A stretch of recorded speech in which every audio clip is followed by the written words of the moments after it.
dong ke bahasa Indonesia biar disebarkan. Maksudnya pada zaman Oh, iman iya. gitu loh. Ini judulnya nih. Iya, The The Age of Age Faith. of Tulisan Faith siapa? gitu loh. Tulisan siapa? Nih. Will Durant. Durant. Oke. Will Durant. Oke, tuh.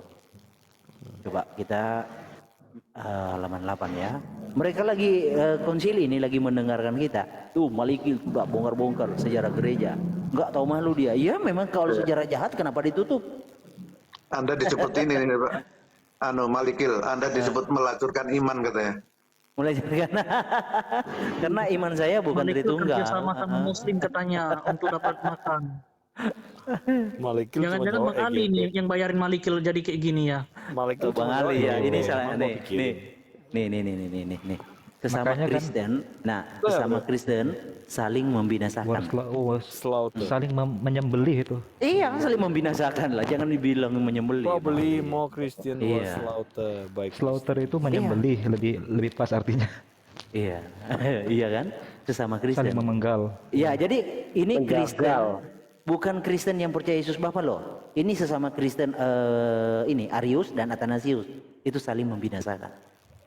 Ini di abad ke-340, ya abad ketiga, Tep nih. ya kan? Nih, banyak. Jadi kalau Jan Hus dibakar di sini. Jan Hus nih. Yang aliran itu sebagai nabi ada nggak di situ? Wah, itu lucu lagi itu. Ah, ini Jan Hus dibakar ini. Ini Jan Hus, ini Jan Hus. Nah, ini Jan Hus. Ini dibakar karena mengkritik kehidupan bapak-bapak gereja dan mengkritik doktrin, alasannya. Dia dibakar. Nah, tapi yang menjadi yang menginspirasi yang membakar itu nih. Paus ya. Iya, Paus Martin ke-6. Paus. Iya, serius. Nih. Berarti Jadi dibakar. Katolik ya? Iya, Bro. Dengan Dia dibakar. kerjasama dengan apa? Ini Bohemian apa ini? Bohemian. Ortodoks. Ya. Nih. Di belakang layarnya Paus Martin ke-6. Bakar hidup-hidup kawan. Tuh. Jadi sangat tidak mungkin Tritunggal itu ajaran yang diinspirasikan oleh Roh Kudus, nggak mungkin. Pasti roh setan yang mengajarkan itu. Mamamu.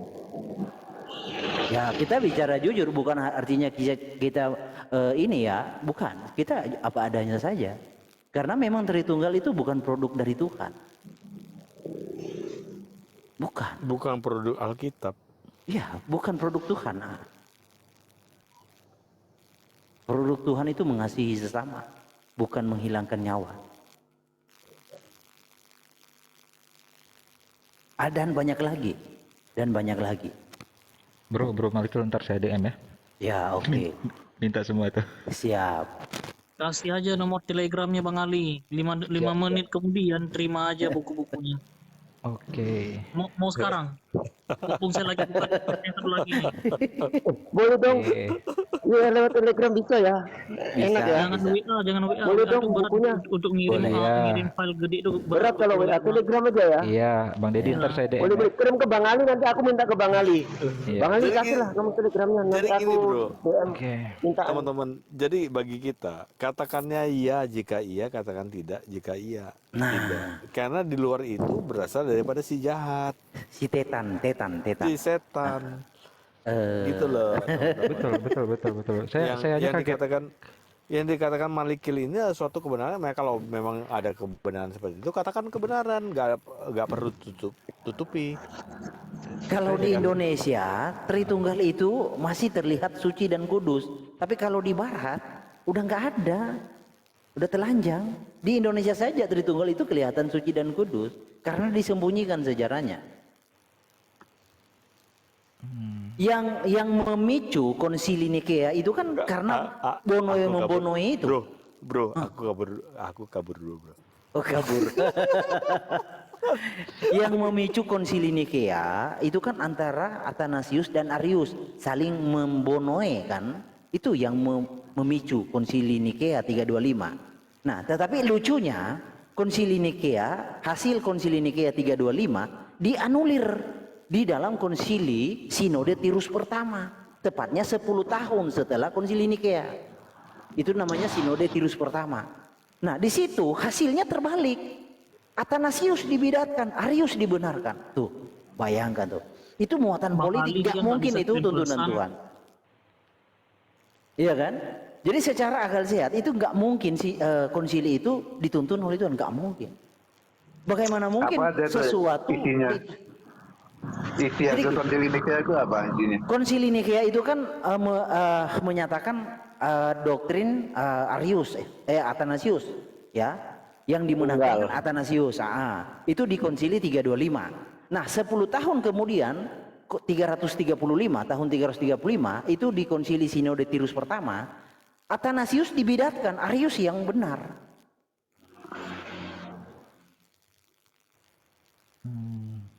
Iya. Namanya Sinode Tirus pertama, tepatnya tahun 335. Athanasius ganti dibidatkan. Nah, Mereka nggak ngakui bahwa Tritunggal itu dikukuhkan dalam konsili Nikea pertama itu. iya, sebenarnya itu. Nah, itu kan Tritung itu kan sudah disesatkan di dalam konsili Antioquia tahun 268 sebenarnya. Lalu Jadi, hidup lagi karena si Tertullianus ini. Jadi kata si Metatron gini, Bro Malikil. Konsili yang sah itu, yang pertama itu adalah konsili Nikea pertama, 325. Yang lain sebelum nggak itu sah.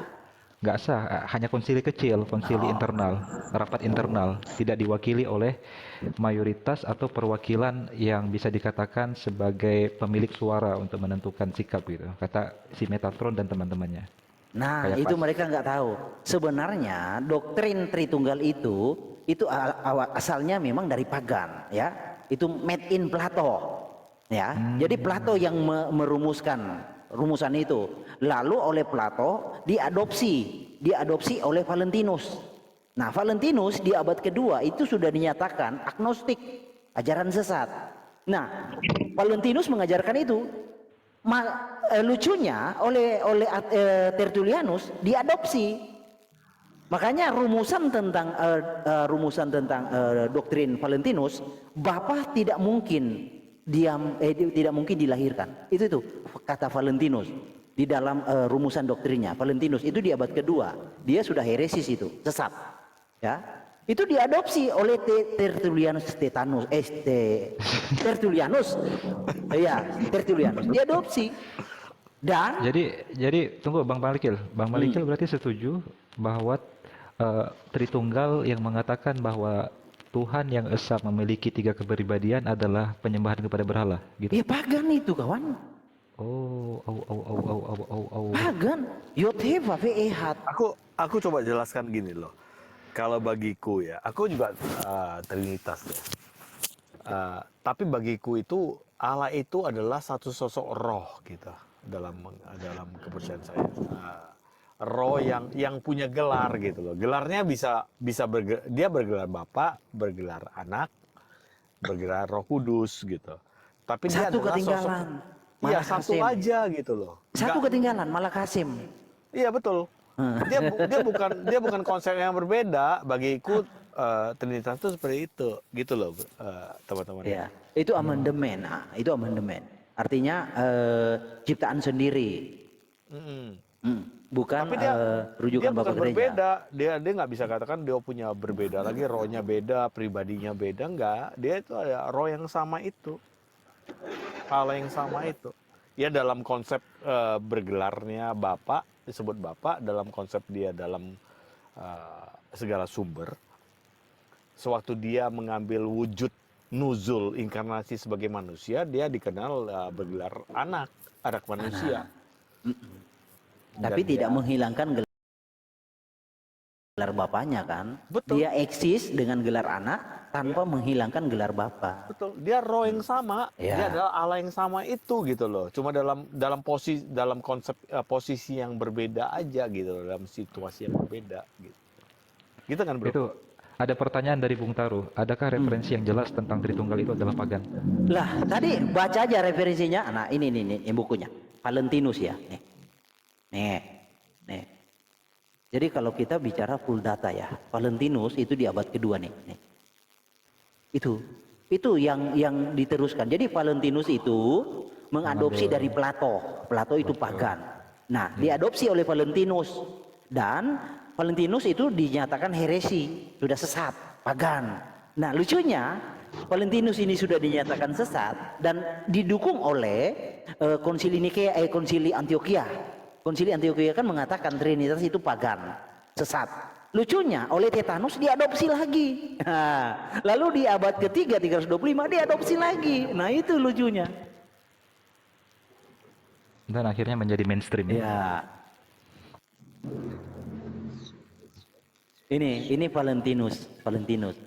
Jadi kalau doktrin Valentinus, Bapak tidak mungkin dilahirkan. Itu sama dengan Tritunggal. Itu rumusan yang diangkut mentah-mentah, rumusan pagan, diangkut mentah-mentah oleh Tritunggal Bapak Gereja, oleh Athanasius. Itu diangkut mentah-mentah di mana? Sini rumusannya ya. Nih, lahir. Bentar. Lahir. Pakai kata kunci biar cepat carinya. Lahir. Oke, 12. Doktrin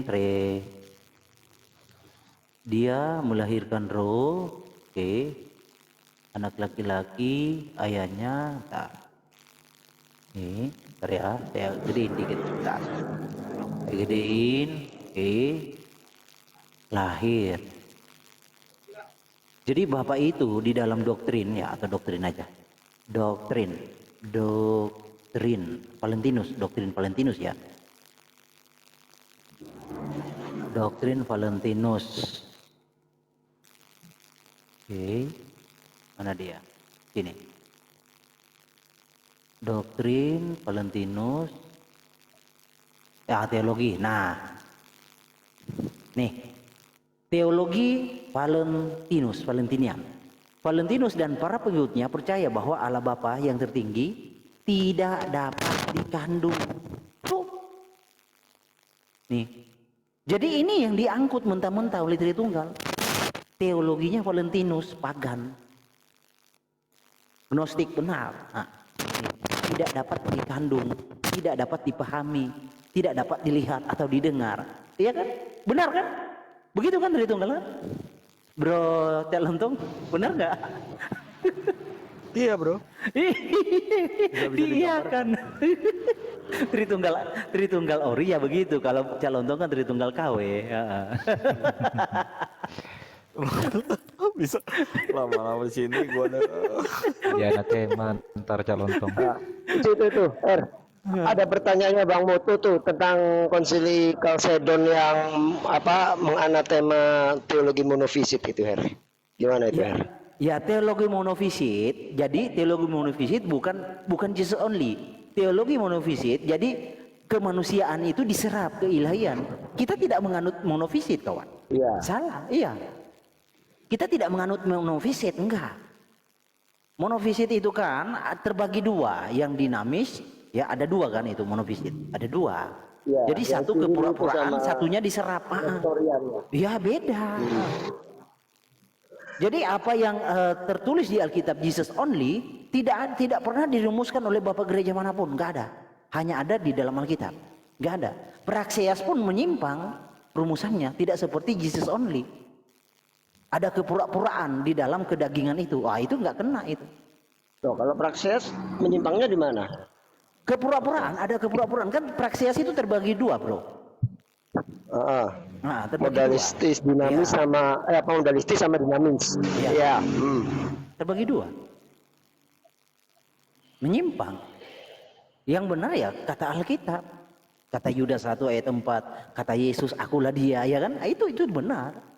Tapi kalau Masalahnya begini, kenapa mereka menyimpang? Karena mereka tidak punya pengetahuan dasar tentang Torah, tentang nubuatan, siapa yang akan datang itu. Kalau mereka punya pengetahuan tentang itu, yang akan datang adalah Sang Pencipta itu, maka tidak akan menyimpang begitu penafsirannya.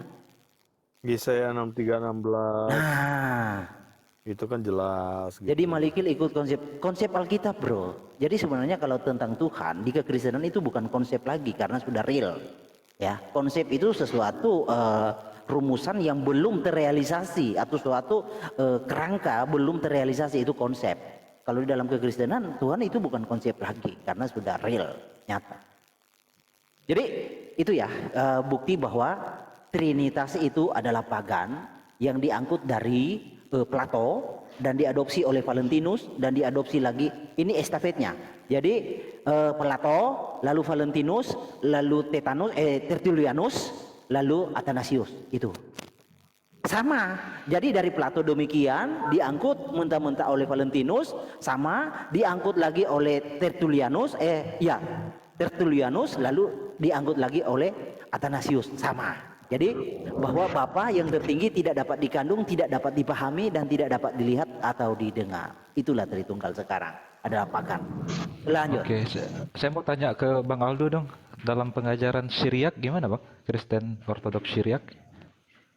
Konsep Tritunggal yang dijelaskan itu apa sama dengan mainstreamnya Tritunggal Katolik, Ortodoks Timur, dan Protestan hari ini atau gimana? Ajaran jemaat Assyria itu kembali kepada gini, ajaran Yahudi Kristen, kepada ajaran Yesua yang dalam bahasa Aramaik asli. Jadi ini satu-satunya aliran yang memelihara kitab suci dan liturgi pengajaran itu dalam Aramaik. Kalau yang lainnya itu dalam Yunani di abad-abad awal. Makanya ada perbedaan konsep di sini, termasuk di dalam keilahian. Termasuk dalam memandang siapa itu Bapa, Putra, Roh Kudus. Jadi Yesua itu tidak berbahasa Yunani. Pada saat mengajar itu pakai bahasa Aramaik. Nah, itu yang kami coba lestarikan dan wariskan sampai sekarang. Perbedaan mendasarnya apa kira-kira dengan Tritunggal mainstream? Perbedaan mendasarnya ya, yang pertama, Bapa itu tidak ada pribadi. Atau Tuhan, sosok Allah itu tidak punya pribadi. Jadi pribadi itu di dalam bahasa Aramaiknya adalah persopa. Itu tidak pernah diarahkan kepada Allah. Yang diarahkan kepada persopa itu diarahkan kepada manusia. Jadi Yesua, murid-muridnya itu memiliki persopa. Pribadi, kita semua memiliki pribadi. Itu yang pertama. Yang kedua adalah sosok Roh Kudus. Roh ya, pada saat Yesua bicara roh itu kepada orang-orang Yahudi, di dalam pemikiran mereka roh itu bentuknya feminin. Jadi kalau teman-teman mempelajari mistikisme Yahudi yang berasal dari buku Zohar yang dipahami oleh kaum Kabalah, mereka itu memahami dengan istilah Shekinah. Shekinah adalah bunda ilahi di dalam ajaran Yahudi mistik. Nah, di dalam ajaran Yesua yang kami wariskan, mereka itu nggak pakai istilah Shekinah, tapi pakai istilahnya Roh Kudus. Jadi roh itu sendiri, kalau diucapkan pada saat itu bentuknya feminin. Jadi ada Bapa, ada Roh. Jadi Allah itu sebenarnya bukan pria dan wanita seperti kita, hanya ini digambarkan gitu. Jadi ada antropologinya supaya mempermudah memahami yang kelipat itu kepada manusia yang wawasannya sederhana pada saat itu. Jadi Tuhan itu seperti konsep orang tua kepada bangsa Yahudi pada saat itu. Mungkin juga karena gini Do ya, dari tata bahasa sebitu juga kan kata ruah kan memang gendernya nikeva ya, feminin ya. Iya, betul. Nah, ini kata roh ini pada saat diterjemahkan ya, kitab-kitab PB itu diterjemahkan atau perkataan Yesua itu diterjemahkan ke Yunani, dari feminin jadinya netral, ke Yunani, terus dari Yunani ke Latin jadinya laki. Jadinya kalau teman-teman berdiskusi sama Kristen mayoritas ya yang berasal dari dulu adalah wilayah Romawi, nah mereka kan berbudaya Yunani, bukan berbudaya seperti Yeshua kan. Jadi ini ada konsep yang berbeda. Nah itu terjadi karena memang ada Distorsi ya peralihan. bro, maksudnya ada distorsi ya dari Mau nggak mau dari sih ya, cuma bagi kami ya ini bukan hal yang signifikan yang harus dibilang ini yang berbeda dari asli, malah itu dibilang salah, sesat, bidat ya. Enggak seperti ini, adalah pendekatan budaya dan orang-orang di dalam budaya itu untuk memahami Tuhan gitu. Jadi biarkan aja mereka memahami Tuhan seperti cara berpikir mereka. Tidak bisa dipaksakan cara berpikir orang Yahudi itu masuk ke dalam orang-orang yang berbudaya Yunani. Jadi maksudnya kalau kita pakai analogi, kalau kita pakai baju, kita ngomong baju dalam bahasa kita, dalam budaya kita, baju itu ya pasti ada bajunya, ada celananya, kan gitu ya bro ya. Betul. Tapi belum tentu dalam budaya yang berbeda itu Bentar. bicara saya- tentang baju itu adalah Sedikit bro, suatu- saya bacakan sedikit ya. Lanjut bro. Valentinus adalah salah satu orang Kristen perdana yang berusaha untuk menggabungkan agama Kristen dengan Platonisme di abad kedua. Nah, udah, lanjut. Saya coba mau menambahkan aja, atau ini sedikit insight lah buat rekan-rekan di sini. Kalau ada oknum ya di dalam sejarah Kristen yang membawa pedang atau membunuh sesama Kristen hanya karena perbedaan agama, itu kata kuncinya adalah politik ya. Itu bukan lagi kembali kepada ajaran. Karena gini, kalau kita lihat sejarah abad 1 sampai abad 4, itu kekristenan itu oke-oke aja. Jadi nggak ada istilahnya Kristen bunuh Kristen, itu nggak ada. Perbedaan ajaran itu sudah ada, tapi tidak terjadi pertikaian. Gitu. Nah, begitu abad 4 ya, ada dikenalkan dekretnya Konstantinus ya 313. Itu membolehkan kekristenan itu sebagai agama yang berdiri sejajar dengan agama yang lain. Setelah itu kekaisaran malah memilih Kristen gitu sebagai agama kaisar. Nah, semenjak itu kalau kita lihat ya, dimulailah masa pentarki. Jadi tadinya ya yang namanya komunitas-komunitas Kristen itu semua berdiri sejajar, tapi begitu ada masa politik ini masuk, kekaisaran sudah memakai jubah Kristen, agama Kristen. Nah, itu udah masuk politik dia. Nah, itu muncullah istilah pentarki di mana gereja itu diurut-urutin. Ya, gereja yang paling utama adalah Roma karena memang wilayahnya itu ada di ibu kota wilayah Romawi itu sendiri. Urutan-urutan yang berikutnya itu diperebutkan sama gereja-gereja lain. Nah, kalau kita melihat di masa-masa inilah dimulai adanya peperangan. Jadi bukan karena karena saya ini Tritunggal, karena saya ini pengikutnya Arianus, karena saya pengikutnya ini, bukan. Tapi karena masuknya politik ini yang didukung sama kekaisaran tadi. Khusus tadi yang tadi dibaca sama saudara Malekil itu Justian, itu emang kaisar yang sebenarnya itu dia emang karakternya jahat ya. Saya lihat dari data sejarah gitu. Dan ingin turut campur di dalam pertikaian pengajaran kekristenan. Yang seharusnya dia itu sebagai pemimpin yang netral. Ya, ini ada pertikaian di dalam wilayahnya supaya aman dipertemukan, dan kalau udah hasilnya harus disepakati, ya saling menghormati. Harusnya itu seperti itu. Tapi ini enggak, malah di dalam ada konsili abad ke-6 ya, dia malah sudah merancangkan gitu. Sebelum konsili ada, dia malah merancangkan apa aja hasilnya. Jadi ada pemaksaan, setelah ada pemaksaan, ada pengucilan dan lain sebagainya. Tindakan bukan lagi ini masuk ke dalam ranah cacat logika, tapi moral, cacat moral jadinya. yang Maksudnya bertentangan sama Pak ajaran Aldo Yeshua itu ingin sendiri. katakan, maksudnya Kaisar Justin itu coba membalut agama itu menjadi Kaisar Justin itu hanya penerus bro, pemicunya itu sudah ada sejak zaman Athanasius dan Arius. Di abad ketiga itu sudah ada. Yang kita buka tadi di abad ketiga udah saling bonoe membonoe.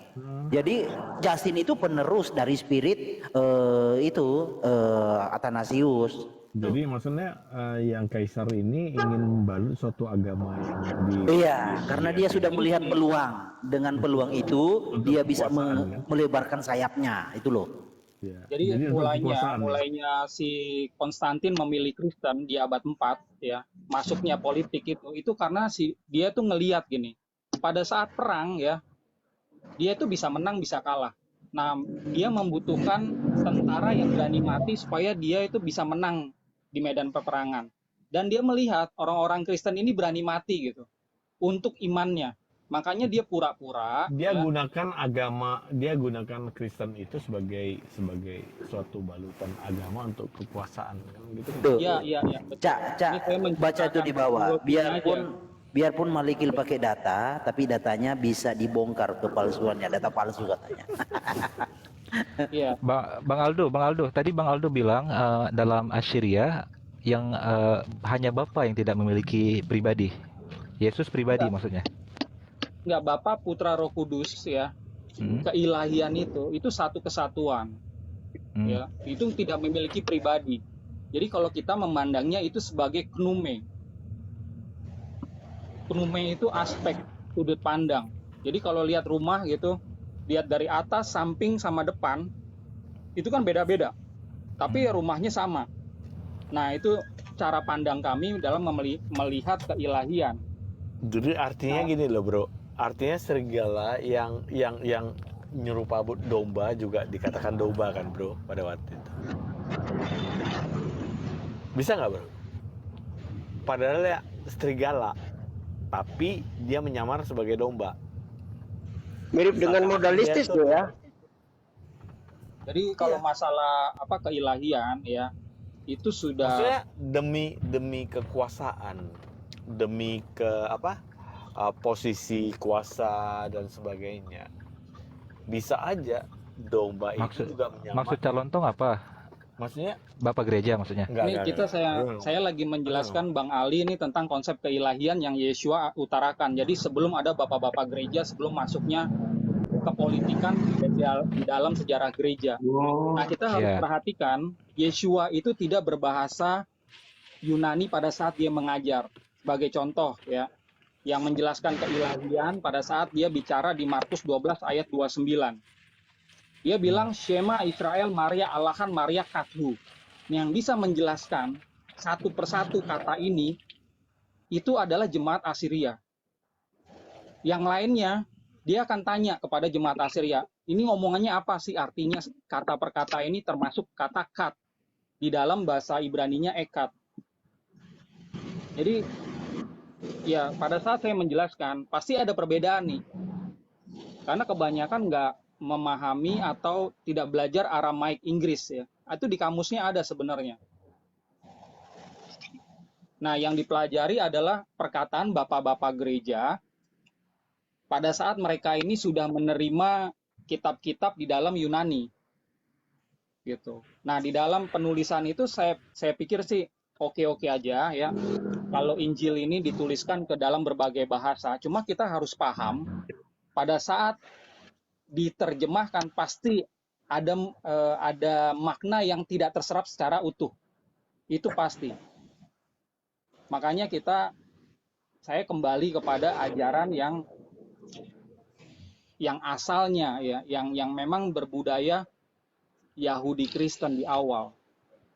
Nah, ini yang saya sampaikan kepada publik ya di Indonesia pada saat ini.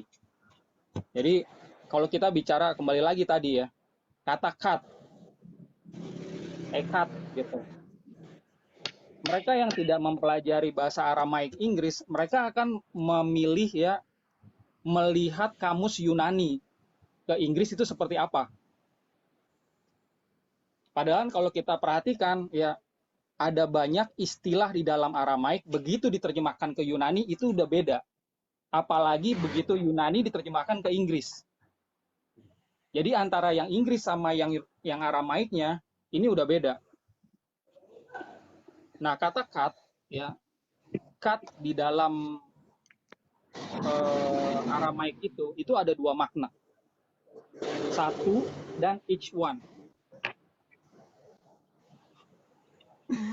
Satu dan each one di dalam bahasa Inggris gitu. Jadi jangan ditambah-tambahin gitu, jangan juga ya ada tafsiran-tafsiran yang lain. Nah, begitu ini diterjemahkan ke dalam Yunani, nah saudara-saudara bisa baca ada Yunani Inggris itu seperti apa. Boleh izin bertanya Bro Aldo sedikit Ya, mengenai Yesus. Ya, ketika kita lihat tadi kan Bro Aldo itu berpendapat mengeluarkan suatu statement bahwa Yesus itu berbicara dengan Aramaik gitu kan. Tapi misalnya kita dudukan ini noise ya. Tapi ketika kita dudukan misalnya pada Yohanes 18:30-an ya, 18:30, pokoknya yang saat Yesus berbicara kepada Pilatus. Ya, apakah di saat itu juga Yesus itu masih berbahasa Aramaik ketika dia berkomunikasi dengan Pilatus? Mengingat Pilatus itu bukan orang Yunani. Aramaik juga. ya. Nah, kalau saat dia berbicara kepada pihak non-Yahudi, nah para akademisi itu akan berpikir hipotesa, dugaan. Dugaannya adalah dia berbahasa Latin, dugaannya dia berbahasa Yunani, itu baru dugaan. Tapi kalau berbicara kepada sesama Yahudi dalam mengajar atau sehari-hari, itu bukan dugaan lagi. Itu adalah suatu kepastian dia berbahasa Aramaik. Ada beberapa data yang saudara-saudara bisa cek sendiri ya. Contohnya dari Jewish Encyclopedia. Nah, itu menulis kalau Jesus and his nearest disciple spoke in Aramaik. Berarti tidak menutup kemungkinan bahwa Yesus itu pun masih terbuka ruang dia tuh bisa berbicara dengan dialek lain gitu. Dengan bahasa yang lain. Iya, bahasa tapi yang lain kalau gitu. dialeknya, dialeknya adalah dialek Galilea. Oke, berarti dengan bahasa yang lain, berarti masih chance terbuka itu bahwa bagi mereka yang menganggap bahwa Koine Greek itu lebih priority, mereka pun bisa menggunakan argumen seperti ini berarti. Gimana? Saya nggak ngerti pertanyaannya. Iya, kan gini, ketika Yesus itu dia bisa berbicara dengan bahasa yang lain di luar Aramaik, bagi teman-teman dari kekristenan yang menganggap bahwa bahasa Koine Greek yang digunakan dalam Perjanjian Baru itu lebih valid dibanding yang Aramaik gitu kan, karena mereka juga menganggap bahwa Yesus itu masih mempunyai kemampuan lain. Dia nggak hanya berbahasa Aramaik, tapi dia juga bisa berbahasa Yunani. Makanya dalam Perjanjian Baru itu kodeks yang lebih akurat ya yang Yunani ini gitu loh. Tadi juga Bro Aldo kan menjelaskan ya. Iya. Jadi kalau kita berbicara tentang bahasa, itu kan ada dua, yang lisan dan yang tertulis. Satu-satu dulu kita bahas ya. Kalau bahasa lisan orang Yahudi di abad 1 termasuk Yeshua itu adalah Aramaik. Di luar itu hoax. Ya, jadi kalau ada yang bilang Yeshua berbahasa Yunani dalam mengajar itu hoax, ya. Yeshua membaca Septuaginta di sinagoga itu hoax, ya. Bahkan saya juga berani bilang kalau Yeshua mengajar di dalam bahasa Ibrani sehari-hari juga itu termasuk hoax, ya. Karena bahasa Ibrani itu bahasa yang hampir mati pada saat itu. Ya, jadi begitu pulangnya orang-orang Yahudi dari Babilonia, mereka itu sudah mayoritas sudah nggak bisa lagi berbahasa Ibrani. Hanya sebagian. Nah, sebagian itulah mereka yang scriber ya atau rabi-rabi, para imam itu masih bisa. Tapi orang biasa itu sudah bisa berbahasa Aramaik seperti bahasanya orang Babilonia. Nah, bahasa ini Yeshua pada saat kita membaca ya di dalam kitab Injil kanonik, kata-kata Yeshua, kita harus punya dalam pikiran kita, dia ini berbahasa Aramaik, bukan Yunani. Jadi pada saat ada bahasa lain yang menyalin perkataan Yeshua, itu adalah terjemahan. Titik. Gitu. Nah, di dalam mencoba melestarikan bahasa ajaran Yeshua dalam bahasa yang lain, itu kita harus support, ya. Mau itu Yunani, mau itu Latin, nantinya ke Arab dan lain-lain, itu kita harus support. Memang ada datanya seperti itu, ada ya kodeks-kodeksnya. Kita bersyukur di dalam kekristenan juga punya tradisi menyalin ini. Tapi ya kita nggak bisa menyatakan hal yang salah yang bertentangan sama sejarah. Jadi itu dalam bahasa lisan. Nah, kalau bahasa tertulis ya, gereja-gereja kuno ya, yang saya sebut gereja kuno itu ada 3 ya, Asiria, Katolik dan Ortodoks. Ini adalah 3 gereja yang membuat Alkitab. Nah, dari gereja ini punya kesepakatan kalau Matius itu ditulis di dalam Aramaik. Cuman ya, yang Katolik sama Ortodok meyakini selain Matius, kitab PB yang lain itu dalam Yunani. Sementara Asiria, ya ajarannya yang saya wariskan sekarang, itu meyakini semuanya Aramaik. Ini ada perbedaan. Ini kalau dibahas bisa satu sesi sendiri. Saya hanya globalnya aja, supaya rekan-rekan punya pemahaman dari sisi sejarah itu seperti apa. Nah, yang meyakini Lanjut. yang meyakini PB Yunani semua itu adalah saudara-saudara Kristen yang alirannya baru muncul di abad 16 ke atas. Jadi contohnya adalah Protestan, terus Gereja Baptis, Calvinis, New Calvinis, Mormon, Advent, Pentakosta, Karismatik dan lain-lain. Itu mereka mayoritas meyakini ini kitab PB semuanya Yunani. Nah, bukan mereka yang membuat kitab, ya, bukan mereka. Mereka itu beli kitab dari toko atau sekarang ini download dari internet. Baik.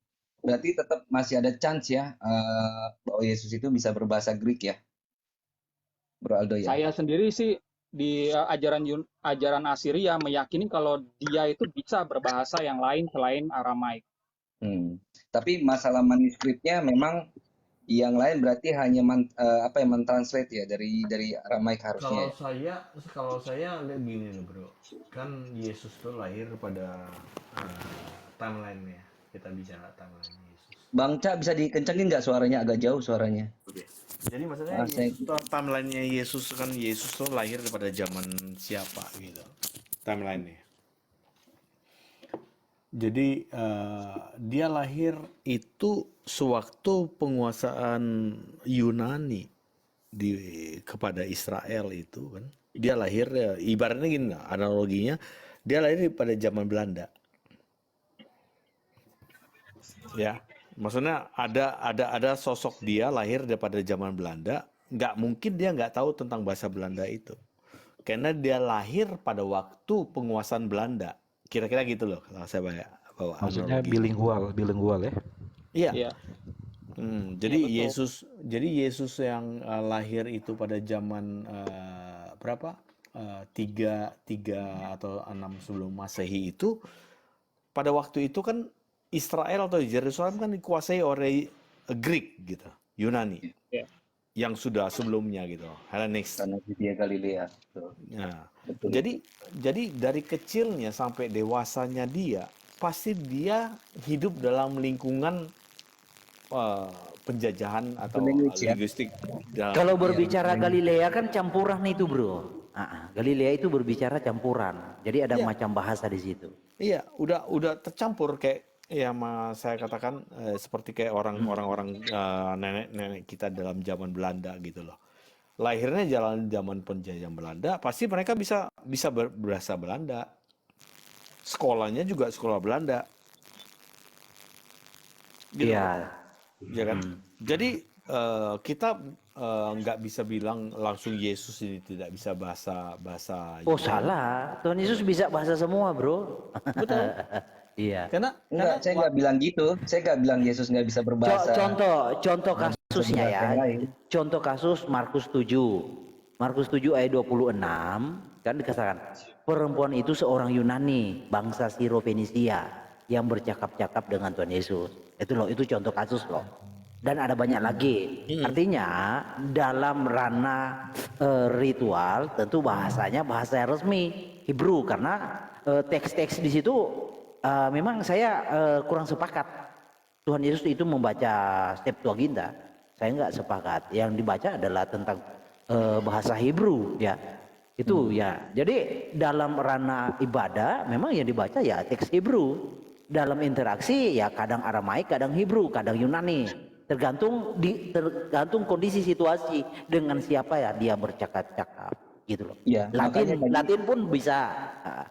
makanya tadi gini bro Herdi, Cak Lontong sama Bro Aldo. Makanya tadi saya mengajukan premis saya itu ketika Yesus berbicara dengan Pilatus dalam Yohanes 18:30-an ke bawah ya, kalau saya nggak salah ingat gitu kan. Nah dia kan berbincang-bincang tuh tanpa translator, iya kan? Iya betul. Otomatis Yesus ini beradaptasi dengan bahasanya Pilatus. Latin. Nah gitu kan? Ya kecuali ada pandangan Pilatus itu sudah bahasa Yunani atau bahasa Aramaik ya. Iya makanya. Tetapi yang menjadi berarti masalah bro tentang nama di kayu salib itu ada Latin, artinya ya kan indikasikannya ke situ. iya, Indri kan. maksud saya gini loh. Maksud saya gini loh Bro Herdi. Jadi kalau saya pun setuju bahwa Yesus itu bisa multi language sebenarnya gitu kan. Kalau saya setuju, agree gitu kan. Yang saya ini terkadang kan ada premis apa ya? Ya maksudnya bahwa nggak bisa Yesus ini begini-begini gitu dalam bahasa yang ini harusnya, atau Yesus Memang ini siapa yang berkata Tuhan Yesus itu Kristus itu membaca Torah dalam bahasa membaca Torah Septuaginta? Memang siapa yang bilang itu? Oh ada Banyak dari banyak ortodok. Maksudnya? Jadi ya saudara-saudara Kristen Ortodoks itu kan meyakini memang Kan gini bro, PL-nya kan itu ada naskah Masoretik kuno kan, ada Masoretik kuno. enggak, kalau Masoretik itu abad Beda. 10. Ada kunonya, salinannya, yang kuno ada. Itu ada, saya punya filenya. Nah, yang kuno. Ada Masoretik Itu- itu abad 10. Iya, proto Iya. Mesoratik kali. Proto. Iya, Maksudnya- maksudnya masih sebelum Masoretiknya ya. Jadi Masoretik ambil dari situ, dari proto itu. Iya kalau Iya. itu saya nggak tahu. Ajaran dari kalau kita nih belajar sama romo-romo ortodok Katolik, ortodok Kristen ya, itu mereka mengajarkan kalau Yeshua itu ya dan para rabi ya di sinagoga itu mengajar pakai Septuaginta gitu. Makanya kalau ditanya sumbernya mana, referensinya mana, mereka nggak akan bisa munculkan. Karena itu sebenarnya hoax, tapi karena itu udah diajar ya, mungkin nggak tahu dari abad berapa sama mereka. Dasarnya dari mana? Anda berkata Yesus membaca Septuaginta. Dasarnya di mana? Anda tanya ke mereka gitu. Saya Loh, cuma kasih tahu di Tanya ke sini. mereka, Tadi bukan tanya kita. Kita nggak ada yang ngomong Bro gitu. Aldo bilang begitu. Enggak. Kamu salah tangkap ya, Jadi, salah. Bro Aldo mengutip pendapat orang-orang ortodok, Bro Malikil. Ya, kalau di ini sinagoga Maksudnya Aldo itu ortodok, Herdi. pakai bahasa Ibrani, cuma naskah-naskahnya itu kan sudah hancur dimakan zaman. Nah, sebelum hancur disalin ke dalam bahasa Aramaik oleh orang Yahudi pada saat itu. Oleh orang Yahudi yang tidak terima Yeshua, itu ada namanya Targum Onkelos. Nah, ini dalam Aramaik, adanya di abad 2. Ini ada. Nah, sama pengikut Yeshua, Yahudi Kristen, di jemaat Assyria kami, itu juga disalin ke dalam Aramaik. Selesai di abad 2, itu namanya Pesita Tanah. Itu tadi aslinya itu yang di sinagoga itu Ibrani sebenarnya. Ntar, tadi belum selesai sih penjelasan Bang Aldo. Bang Aldo, bisa diulangi nggak? Jadi, Yeshua yang hadir ke bumi itu dia sebagai manusia ciptaan atau sebagai apa? Iya, kalau dia sih punya banyak titel ya sebenarnya. Dia Mesias, ya dia juga nabi, dia juga utusan ya. dia pintu, dia air, dia gembala gitu. Kan Yang jadi ciptaannya yang ditekankan, perdebatan, bro. ya, Ya, dalam Yang pengajaran ditekankan. Assyria, dalam Nah, pengajaran Assyria, dalam ya, keyakinan Assyria itu menekankan Yeshua yang hadir ke bumi, yang lahir di bumi, yang hidup itu sebagai apa? oh dia dia ciptaan atau dia adalah pencipta? Maria Alaha yang jadi manusia. Maria Alaha itu di dalam bahasa Ibraninya adalah Yehova Elohim. Oh, berarti bukan ciptaan. Iya, iya. Ya. Jadi pada Nah, saat Pik, dia contohnya berdiskusi kalau jawabannya Maria Alaha yang hadir, berarti sang pencipta yang menyatakan diri. iya, iya, iya, iya. Nah, ya lanjut. Loh, Pak Aldo juga imani, maksudnya Yeshua yang kita kenal bernama Yesus Kristus itu adalah Allah itu sendiri atau ciptaan, bro? Enggak. Jangan dihubungkan sama Allah dulu gitu, karena di dalam bahasa Beliau Aramai anti itu kata Allah, bro. Allah Oke, aja. oke. saya nggak anti ya, saya cuma cerita ini berdasarkan teologi yang Yahudi Kristen dan dari data sejarah ya, itu berbeda antara Alaha dan Allah. Elohim aja, dengan dia Elohim aja atau Allah. Jadi Karena dia Ya, jadi dia Yeshua menggelar itu berbahasa Aramaik, roh ya, itu paling. Alaha. Alaha itu kalau di dalam Yunaninya Theos, kalau di dalam Arabnya itu sebenarnya ilah atau ilaha. Nah, itu baru benar. God. Oke, menurut Pak Jadi kalau Aldo, dia bicara oke, Allah, ya Allah itu semua oke. gitu. Jadi Iya. saya coba tanya ulang, saya lebih ke ini. Yesus itu Allah yang itu sendiri atau Alaha, ciptaan? bro. Allah itu sendiri atau ciptaan? Tadi dia sudah bilang Maria Alaha, Yotefapi itu Maria sendiri. Alaha yang menjadi manusia. Oh, Allah itu. Bukan Yotefapi Maria sendiri. ibunya Yesus, bukan Bukan. Maria di sini tuh Iya. beda Aramaik. Beda, bukan Maria. Maria. Bukan tunggal ya. Bukan Maria. Bukan. Ya, Beda. Oke. Bang Aldo, Maria Bang di Aldo, dalam berarti Aramaik itu maksudnya gini. Maryam. Iya. Maksudnya gini, berarti bukan Tritunggal ya? Ya, kalau konsepnya kami sebut menjadi Tlita Yuta, bukan Tritunggal. Tritunggal itu yang ada di wilayah Romawi, Pak. Bahasa Yunani. Telita 3 yud 1. Hikmahnya di 1 juga. Ya, Tlita Yuta. Iya. Jadi Loh, maksudnya kurang lebih Yesus sama juga. Yesus itu bukan ciptaan kan, atau Allah itu sendiri kan, Allah itu ya, betul nggak, bro? Bukan. Nih, ini saya kasih tahu simbol Tlita Yuta kami itu kayak begini ya, bentar.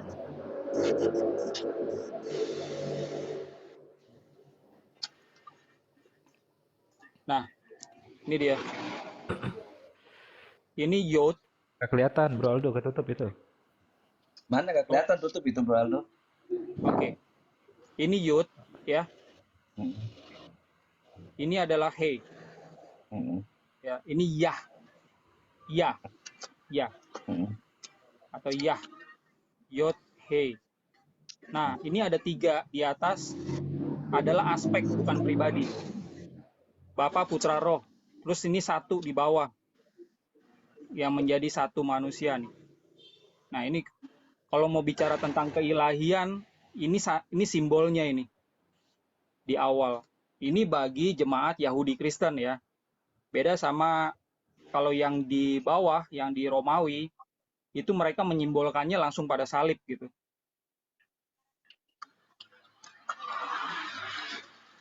Berarti Aldo, ada akarnya. Pak Aldo, Mirip ini apa Kabala? Mirip Kabala. saya cuma nanya sekali lagi Pak Aldo.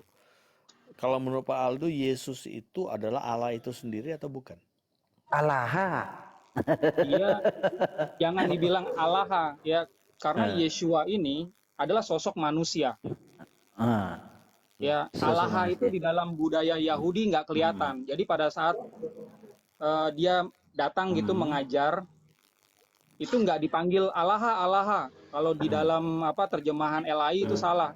Tuhan, harusnya Tuan.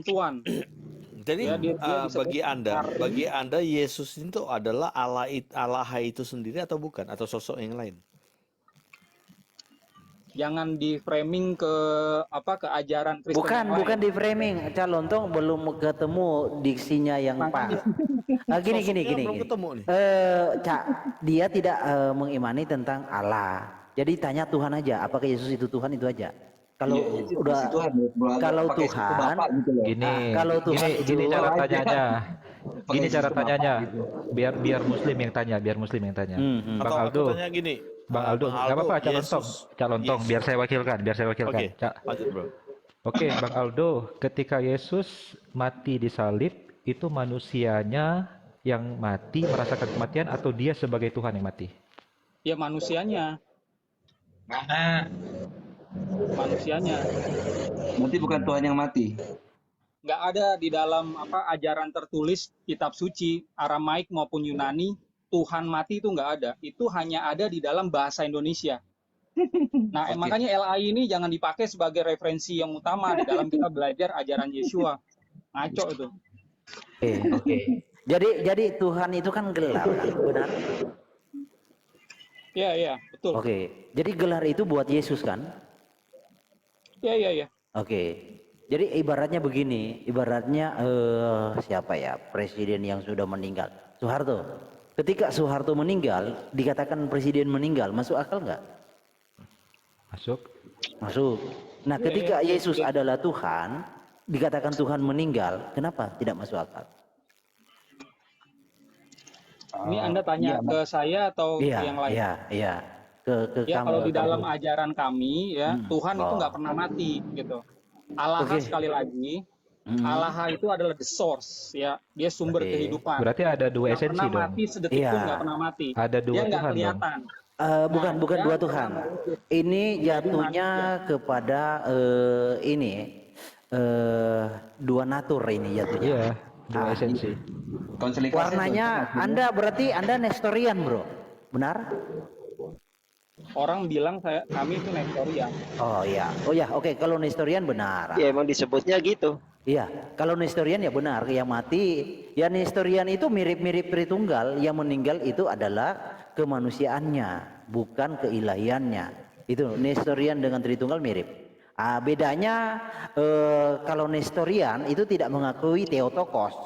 Ya, kalau Tritunggal mengakui Theotokos, ya itu bedanya. Oke, lanjut. Berarti kesamaannya ada roh insani juga berarti dong ya, Kesamaannya iya betul, ada roh insaninya. Betul. Nggak ada istilah roh insani. Oh, nggak ada. Roh itu nggak ada. Ya, jadi kalau kita bicara tentang roh, sekali lagi roh Beda di lagi dalam nih. di dalam Aramaik itu artinya adalah angin. Menurut Anda, roh yang di dalam Yesus itu roh siapa? Roh ilahi atau insani? Jadi jangan dibilang ada dua macam roh seperti itu. Enggak. Roh Kita itu adalah roh hanya mau menjelajah, Bro. Menurut Ya. Anda, yang ada di dalam diri Kristus itu hanya satu roh ilahi atau ada roh insaninya? ya ilahi. Ya. Ilahi. Oh, berarti Bro Nestorian yang jenis yang lain juga ya? Karena saya kalau sepengetahuan saya, Nestorian itu ada roh insani, ada roh ilahi. Itu loh. Nggak tahu tuh Nestorian Kalau mana oke, itu. Iya. saya mau tanya lagi dong. Ya silakan Bang Ali. Berarti kalau dalam diri Yesus itu roh ilahi, ketika dia mati, yang merasakan kematian ilahinya atau insaninya? Bang Ali, ini teologi cangkang. Jadi cangkangnya aja itu yang manusia, pinjam. Jadi Tuhan pinjam cangkang manusia. Jadi gini rekan-rekan, kalau kita mau bicara tentang kemanusiaan Yesua ya, yang disalib itu adalah tubuhnya, itu di semua kitab ya, baik yang Aramaik dan yang Yunani, itu adalah manusianya yang disalib. Pada saat ini diterjemahkan ke dalam bahasa Indonesia, itu baru ada kata Tuhan, disalib, Tuhan mati. Oke. Gitu. Padahal kalau kita mau menerjemahkan dengan baik dan benar, pakai KBBI, ya, patokannya itu nggak ada Tuhan mati itu nggak ada. Oke. Yang ada adalah Tuhan. Nah, Oke. Tuhan itu mengacu pada kemanusiaan. Ketika- Makanya saya Ketika dia sarankan naik, ketika dia naik ke surga, di Wahyu, ketika Tuhan Yesus naik ke surga, apakah dia manusia? ya kalau udah di sana udah tidak memakai raga jasmani. Nah, lagi. kalau dia tidak lagi memakai raga insani, kenapa dia mengakui aku telah mati? Iya, memang dia udah mati kan? Iya, Dia sempat maksudnya. mati. Jadi pengakuannya di surga itu pengakuan dasar keilahiannya atau dasar kemanusiaannya? Ya, dia sempat mati kan jadi manusia. Iya, Sesederhana itu akunya aja. kan pengakuannya itu kan saat dia sudah di surga. Iya, mau dia di Oke. surga ke, mau dia di neraka, di alam Nah, astral, dia tuh udah ya sempat mati. bukan. Masalahnya di sini bro. Masalahnya dia berkata aku loh. Ya, itu nggak usah diribet-ribetin dalam Bukan ajaran diribet, Assyria kami. bukan diribet. Aku telah mati. Iya, Nah, mau masalahnya, jangan di apa coba ah, dimasukkan ke ajaran yang lain. Ini saya oh sedang share enggak, ajaran Assyria kami. enggak, Di dalam bukan. ajaran Assyria yang mati adalah raganya. Oke. Yang berbicara Jadi raganya kepada itu manusia aku yang atau makan. bukan? Itu yang saya mau tekankan. Bentar. Raganya itu aku bukan? Nah, itu Nah. panjang ceritanya. Oh panjang, oke, ya wes lah, Jadi, nggak apa-apa aman. pada saat dia menjadi manusia, dia punya sifat-sifat kemanusiaan, ya. Dia punya kelemahan dan dia terbatas, makan, minum, lapar, tertidur, ya, kepanasan, kehausan, kecapean, ya. Bahkan pada saat kita lihat di Taman Getsemani dia berdarah, dia bisa disalibkan, ya, dia teriak dan yang lain-lain itu adalah jasadnya, raganya. Dan jasad Kita nggak raganya bicara. itu bukan dia. Nah, jasadnya raganya bukan dia, benar? Nah, itu saya bisa jelaskan itu jadi panjang nanti. Cuma Iya nggak apa-apa, karena di sini kan ada penolakan. Artinya begini loh bro, saya kasih analogi ya. Saya kasih analogi Upin Ipin. Jadi Upin, tubuhnya Upin, rohnya roh Ipin, kayak gitu. Benar ya? ini, Oke, ya, lanjut. oke, kita masuk ke dalam spiritualisme ya. Di dalam spiritualisme kami, kita semua adalah jiwa yang memiliki raga. Raga ini sementara, raga ini kita pakai pada saat kita ada di bumi. Tapi kita ini bukan raga ini. Kita adalah jiwa ini sendiri gitu. Ya. Lalu Oke. kenapa dibangkitkan raganya ikut? Masalahnya bro Aldo di sini memahami jiwa adalah entitas yang lain selain roh. Gini ya, ini apa ya logiknya ya. Jiwa itu bukanlah sesuatu entitas yang lain. Jiwa itu adalah akibat dari roh. Oke? Coba jelasin bedanya roh sama jiwa di dalam Aramaik. Oke. Dalam bahasanya Yeshua Bukan. apa? Kita bicara logik dulu. Gini, orang meninggal kan rohnya yang pergi. Ya, Oke, rohnya yang pergi. Nah, ya. apakah orang itu bisa hidup tanpa roh? Tidak bisa. Apakah orang bisa hidup tanpa jiwa? Bisa. Orang bisa hidup tanpa jiwa karena dia hidup nggak ada kesadaran. Itu orang hidup tanpa jiwa loh. Oke. Nah, jiwa itu bukanlah motor. Yang motor adalah roh. Nah, bro memahami di sini kita adalah jiwa. Jiwa itu kan kesadaran. Oke. Nah, yang bro pahami jiwa itu adalah entitas. Jiwa bukan entitas. Jiwa itu akibat dari sebab. Oke, sudah. Nah, jadi Yesus itu baik roh dan kesadarannya adalah Bapa. Oke, adalah Yotipape, Maria, Allah. Katamu kan? Nah, kalau kita mengacu kepada mungkin Anda melihat dari sudut pandang dari Aramaik Perjanjian Baru, ya kan? Ya. Tetapi kalau dari sudut pandang nubuatan bahwa Maria Allah itu yang berjanji dia akan menjadi Lemikdas. Nah, menurut Anda gimana? Ini ada dua isu di sini yang Anda bicarakan antara roh jiwa dan siapa itu Yeshua. Gitu. Nah, saya mau menjelaskan ya di dalam konteks ajaran Yeshua di awal ya itu tidak membedakan roh dan jiwa. Coba cek aja bahasa Aramaiknya. Itu bisa saling menggantikan. Nah, orang-orang modern sekarang itu yang membedakan antara roh dan jiwa. Silakan aja gitu. Tapi pada saat kita membedah kitab suci, kita harus tahu konteks. Yeshua ini ada di abad berapa? Dia ini berbicara pakai bahasa apa? Dan apa yang dimengerti oleh orang pada saat itu, pada saat dia berkata-kata dalam bahasa Aramaik itu. Itu. Bukan ke situ, bro. Kita membahas tentang Yeshua ini. Nah, kan bro mengakui rohnya tadi bahwa rohnya itu adalah Maria Allah kan, tubuhnya itu hanya cangkang ya, bukan Maria Allah. Itu kan? Nah, saya di sini mau mencoba membuktikan karena bro menarasikan bahwa kita ini adalah jiwa. Saya sudah buktikan bahwa jiwa itu adalah akibat bukan sebab. Karena ada manusia yang masih bisa hidup tanpa jiwa. Ya, ciri-ciri manusia yang hidup tanpa jiwa, dia nggak sadar. Dia hanya sekedar hidup aja bernafas, tapi tidak ada kesadaran dia itu hidup. Itu tuh manusia hidup tanpa jiwa. Nah, jadi di dalam pemahaman tentang Yesua ini kan saya mengacu kepada nubuatan nih. Anda menolak bahwa bait itu bukanlah Maria Alaha. Saya mengacu kepada nubuatan nih bahwa Maria Alaha berkata, berfirman bahwa dia akan menjadi Lemikdas. Nah, menurut Anda gimana? Itu di nubuatan mana ya? Yesaya Yesaya, coba 8. dibacain. Nah, Yesaya 8. Coba bro baca dari versi Anda. Yesaya 8 ayat 13 dan 14. Yesaya 8, 13, 14.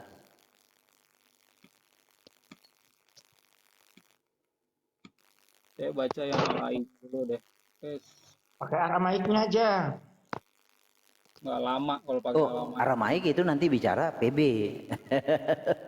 Itu lebih ke PB Pak. Amir, Iya. kalau untuk Aramaiknya.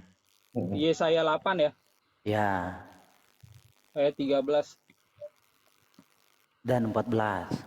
Baca aja originalnya bro, kalau boleh. Tetapi Nah, Yehova semesta alam, dialah yang harus kamu akui sebagai yang kudus. Kepadanya lah harus kamu takut, dan terhadap dialah harus kamu gentar. Ayat 14-nya. Ia akan menjadi tempat kudus, Lemikdas originalnya. tetapi juga menjadi batu sentuhan dan batu sandungan bagi kedua kaum Israel itu, serta menjadi jerat dan perangkap bagi penduduk Yerusalem. Iya.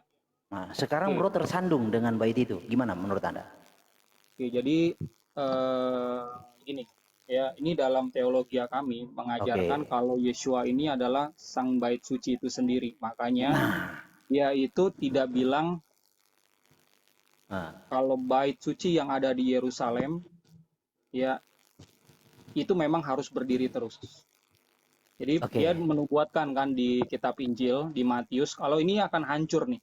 Dan itu hancur selang 40 tahun setelah dia mengucapkannya. Jadi dia mengucapkan itu sekitar tahun 30, tahun 70 itu hancur di tangan Romawi. Nah, Yahudi Kristen pengikutnya itu tidak lagi menanti-nantikan bait suci ini untuk berdiri. Beda sama Yahudi Rabbinik. Kenapa? Jangan dulu masuk ke situ. Yang saya tanya, gimana? Ya, Anda kan sepertinya bait suci. Ya, sepertinya Anda berubah pikiran. Yang saya ingin tanya, Anda percaya tidak dengan nubuatan itu bahwa yang menjadi Lemikdas adalah Maria Alaha? Iya, makanya saya Percaya? jelasin. Itu saya percaya. Cuman pemahaman kami itu beda nih sama pemahaman kamu gitu. Saya nggak tahu. Bedanya di mana? Bedanya di mana, bro? Nah, coba. Monggo. Saya nggak tahu ya. Ajaran kamu tuh kayak gimana? Cuma ajaran saya ini seperti yang saya bilang. Jadi ya, sekali lagi kalau orang Yahudi Kristen itu pada saat mereka pecah perang kan nggak ikut-ikutan perang kan? Itu perang kapan? 67 sampai 70 Masehi. Antara Yahudi sama Romawi itu yang pertama. Nah, tahun 62 sebelum perang itu pemimpin Yerusalem sendiri namanya Mar Yakob itu dirajam sama orang Yahudi sesamanya sendiri. Nah, ini sebelumnya Yeshua disalibkan, terus ada Stefanus yang mati dirajam, terus tahun 62 itu pemimpin Yerusalem penggantinya Yeshua ini itu dirajam juga. Oleh karena itu semua orang Yahudi itu pergi ke Pela. Nah, mereka ya tadinya itu kan udah santer ya mau diajak untuk berperang melawan Romawi, tapi mereka memutuskan enggak, ini bukan ranahnya kami lagi, lebih baik putus hubungan, putus persaudaraan daripada ikut-ikutan perang. Nah, jadi mereka tuh pergi karena mereka berpikir bait suci itu memang pasti hancur. Yeshua itu udah menubuatkannya tahun 30. Dan itu benar, pada saat mereka udah pada sampai di Pela, kita bisa lihat dalam catatan sejarah. Ya. Itu mungkin kemudian bro, karena begini bro, saya mendapati argumentasi Anda di awal dengan di pertengahan itu saling bentrokan, saling tonjok-tonjokan, itu saya mendapati demikian. Ya mungkin kawan-kawan yang lain Ya, nanti Anda klarifikasi lah, atau kalau bro punya rekaman nanti bro dengar lah. Nanti mungkin kawan-kawan yang lain mau gantikan, silakan. Jadi gini ya, jadi kalau orang Yahudi Rabinik itu masih menanti-nantikan nih bait sucinya berdiri, nah Yahudi Kristen itu udah enggak lagi, ya, termasuk kekristenan Helenis, kekristenan yang berasal dari orang-orang Yunani. Nah itu udah nggak lagi menanti-nantikan. Kenapa? Karena Yeshua itu dianggap sebagai bait suci ketiga. Nah oleh karena itu kalau lihat ibadah, ya ibadahnya jemaat awal itu kami punya namanya liturgi ibadah. Nah liturgi ibadah itu mulai dari Saint James Divine Liturgy. Nah atau liturginya Mar Yakub yang pertama. Nah itu setelah itu ada liturgi-liturgi yang lain diambil, dikopi dari situ. Nah dari liturgi itu sebenarnya kalau orang Kristen pengikutnya Yeshua itu meyakini ya yang namanya bait suci itu adalah altar. Nah, altar dilayani sama imam kan, dulu di Perjanjian Lama. Nah, imamnya adalah para pengikut Yeshua yang ditabiskan, yang mendapat semikah haslikanut. Nah, ini panjang ceritanya kalau saya jelasin, karena ini menyangkut ritual dan yang lain-lain. Intinya adalah bait suci itu adalah gambaran dari Yeshua, makanya ada meja segi 4 gitu, karena bait suci juga segi 4 kan. Nah, itu ada imam di situ. Nah, kalau orang-orang Yahudi itu potong sembelih korban di bait suci, ya di hadapan imam. Nah, di dalam kekristenan kan udah nggak ada potong-potong lagi kan. Tapi yang ada adalah perjamuan yang di dalam bahasa Aramaiknya itu kurbana kadisa. Nah, kalau saudara-saudara di dalam Ortodok Katolik itu disebut ekaristi.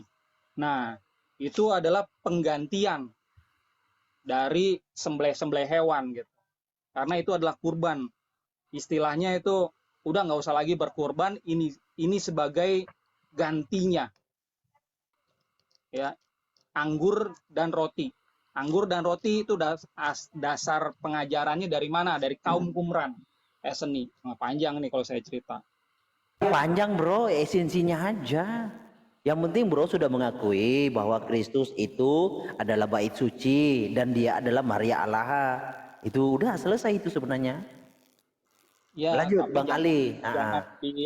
Jangan dibuat ada pembedaan antara roh dan jiwa gitu. Karena kalau kita bicara ajaran Nggak Yesus ada. terdokumentasi. Saya tidak membedakan. Saya hanya menjelaskan bahwa jiwa itu adalah akibat dari roh. Nah, itu ajaran itu nggak ada di dalam ajaran awal Yeshua tuh nggak ada.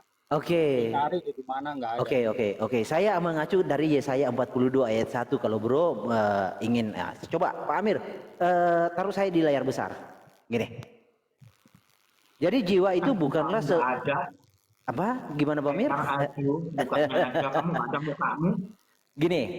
Hen abdi etma bow behiri resata nafsi. Tuh, jiwaku nataati ruhi jiwaku dan rohku. Tuh. Nafsi dan ruhi. Tuh. Nih Yesaya 42 ayat 1 nih. Oke. Oke, menurut Bro Malikil apa bedanya nafsi dan ruhi itu? Jadi jiwa itu adalah kesadaran bro, tetapi bukanlah entitas yang lain dari roh itu, bukan. Akibatnya, ibaratnya begini Bang Ali. Apakah perkataan kita itu adalah entitas yang lain di dalam diri kita? Enggak. Perkataan kita adalah akibat dari roh kita. Kenapa? Karena ketika orang meninggal, dia tidak bisa berbicara kan? Jadi orang bisa berbicara karena ada rohnya. Orang bisa berpikir karena ada rohnya. Orang bisa berjalan karena ada rohnya. Jadi roh semua yang menjadi mesinnya.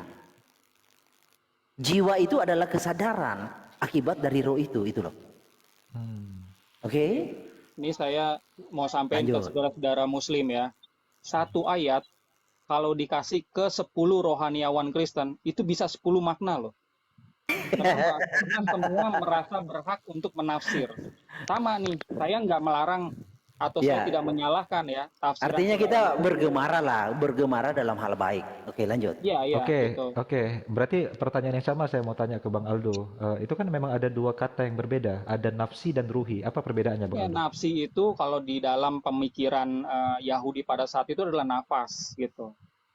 Jadi antara jiwa Nyawa dan berarti ya. roh ya, ya nafas gitu. Ya, kita kembangkan setelah setelah zaman itu baru berkembang. Ada jiwa, ya, ada nyawa, ya, ada roh. Itu belakangan berkembang kata itu.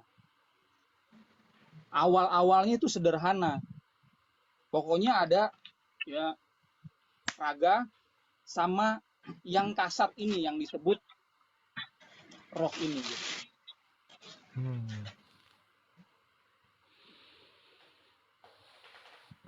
Orang Yahudi tidak memandang nafsu itu sebagai nafas. Orang Yahudi memandang nafsu itu adalah kesadaran jiwa. Itu loh. Lanjut. Wah, Ya, rame nih, rame. Rame. Oh, ada Edi Tornado. Bro Aldo, Edi Tornado ini. Ingat. Boleh nggak kembali lagi ke isu yang krusial tadi, bahwa kan Bro Aldo katakan bahwa tubuh kemanusiaan Yesua itu memang terbatas, bisa merasakan lelah, bisa merasakan iya, capek, lapar betul. dan segalanya, ya kan? Betul. Oke, artinya kan tadi ada pengakuan dari Bro Aldo, tapi jiwanya ilahi. ya jiwanya ilahi. Jadi rabi ya itu dipanggil selain rabi dan raban, dia dipanggil mari dan maran. Mari itu artinya tuanku, maran itu adalah tuan kami. Makanya di Yohanes 13 ayat 13 ya, di situ bilang Yesua raban wa maran. Guru kami dan tuan kami, bukannya Tuhan kami gitu. Karena dia kelihatan. Nah, ini salah. Bahkan di terjemahan yang revisi LAI ini masih salah. Masih tertulis Tuhan di sini. Ini salah gitu. Oke, berarti indikasinya Anda sedang berkata begini, Tuhan tidak kelihatan, begitu kan? Iya. Oke. Lalu Yesus itu Tuhan bukan? Dia Kenapa kelihatan? Tuhan yang menjadi manusia. Oh, oke. Gitu. Lanjut Bang Ali. Lanjut. Dia masih Sars Egeneto itu aman. Jangan diserabung dulu. Aman. Ya. Oke, artinya sebentar, Gurunda, Bang Edi Badai sebentar. Artinya kan tubuh kemanusiaan yang fana ini, apakah dia juga bagian dari ketuhanan atau hanya dipakai saja? Hanya Dan dipakai aja. Hanya dipakai saja. Oke, saya kunci di situ. Teologi cangkang. Oke, saya kunci di situ. Lalu kenapa ketika dibangkitkan tubuhnya ikut bersama dia? Kenapa tidak hanya rohnya sebagai roh ilahi yang diangkat? Dibangkitkan. Ya, orang tahu dia bangkit kan tubuhnya juga harus hidup dong. Ya kan kata kalau di dalam Torah, di dalam tanah, tubuh dan darah tidak mendapat tempat di surga. Itu tuh dasarnya, Bang Ali, lanjut. Iya. Tadi Jadi kan pada saat dia mati kan dikuburkan. Ini raganya yang dikubur, tapi rohnya itu yang nggak ada di sana. Lalu yang dibangkitkan tubuhnya atau rohnya? Ya, rohnya masuk lagi, makanya dia bangkit gitu. Oh. Jadi tubuh insaninya itu dibawa ke surga begitu, Bang Ali.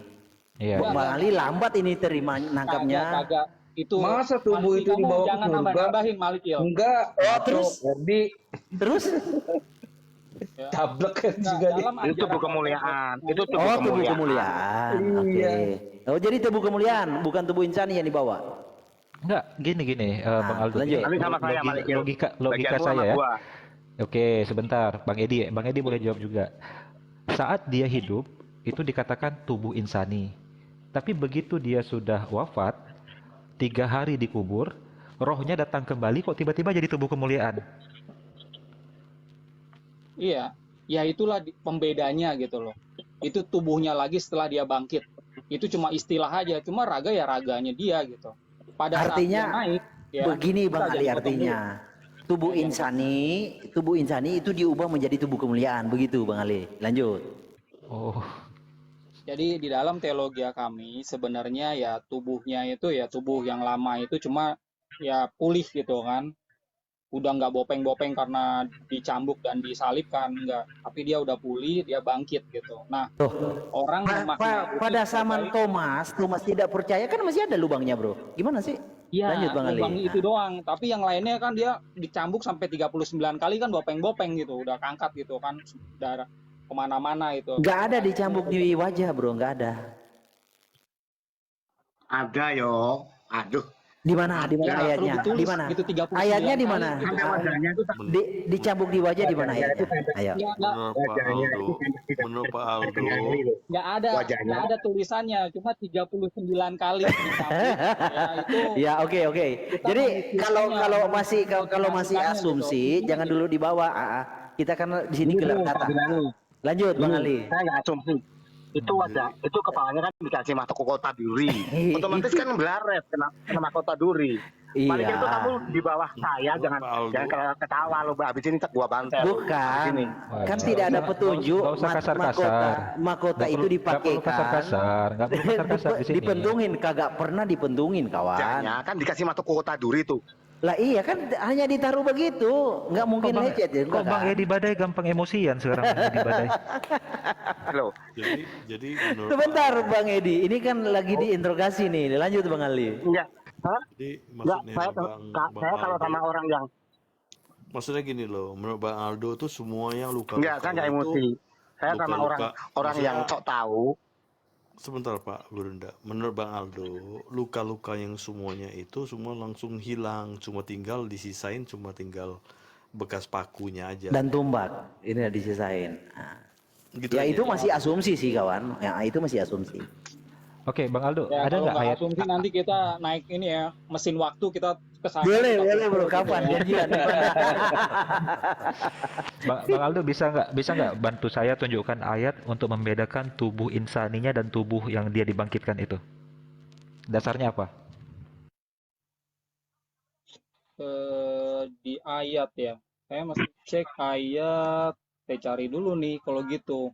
Tubuh yang nggak insani itu bisa nembus ruang itu. Itu Yang kalau nggak setelah salah bangkit bisa nembus ruang. 1 Korintus 15:40 sekian ya, 15 40 15 ayat 46. Jadi Iya. kalau Adam pertama itu kan debu tanah. Adam kedua itu rohania. Jadi gugur argumentasi Bro Aldo sebenarnya di situ. Pasti gugur. Ngawur itu. Ngawur. Malikir ini sering Iya, ngawur gitu. gugurnya di sini loh. Gugurnya di sini. Nah, gugurnya di sini Itu karena ngawur Bro banget itu. sebentar, Gurunda belum ngerti sampai ke sini gini. Jadi Bro Aldo kan memahami Kok itu kamu yang adalah nggak tahu, aduh.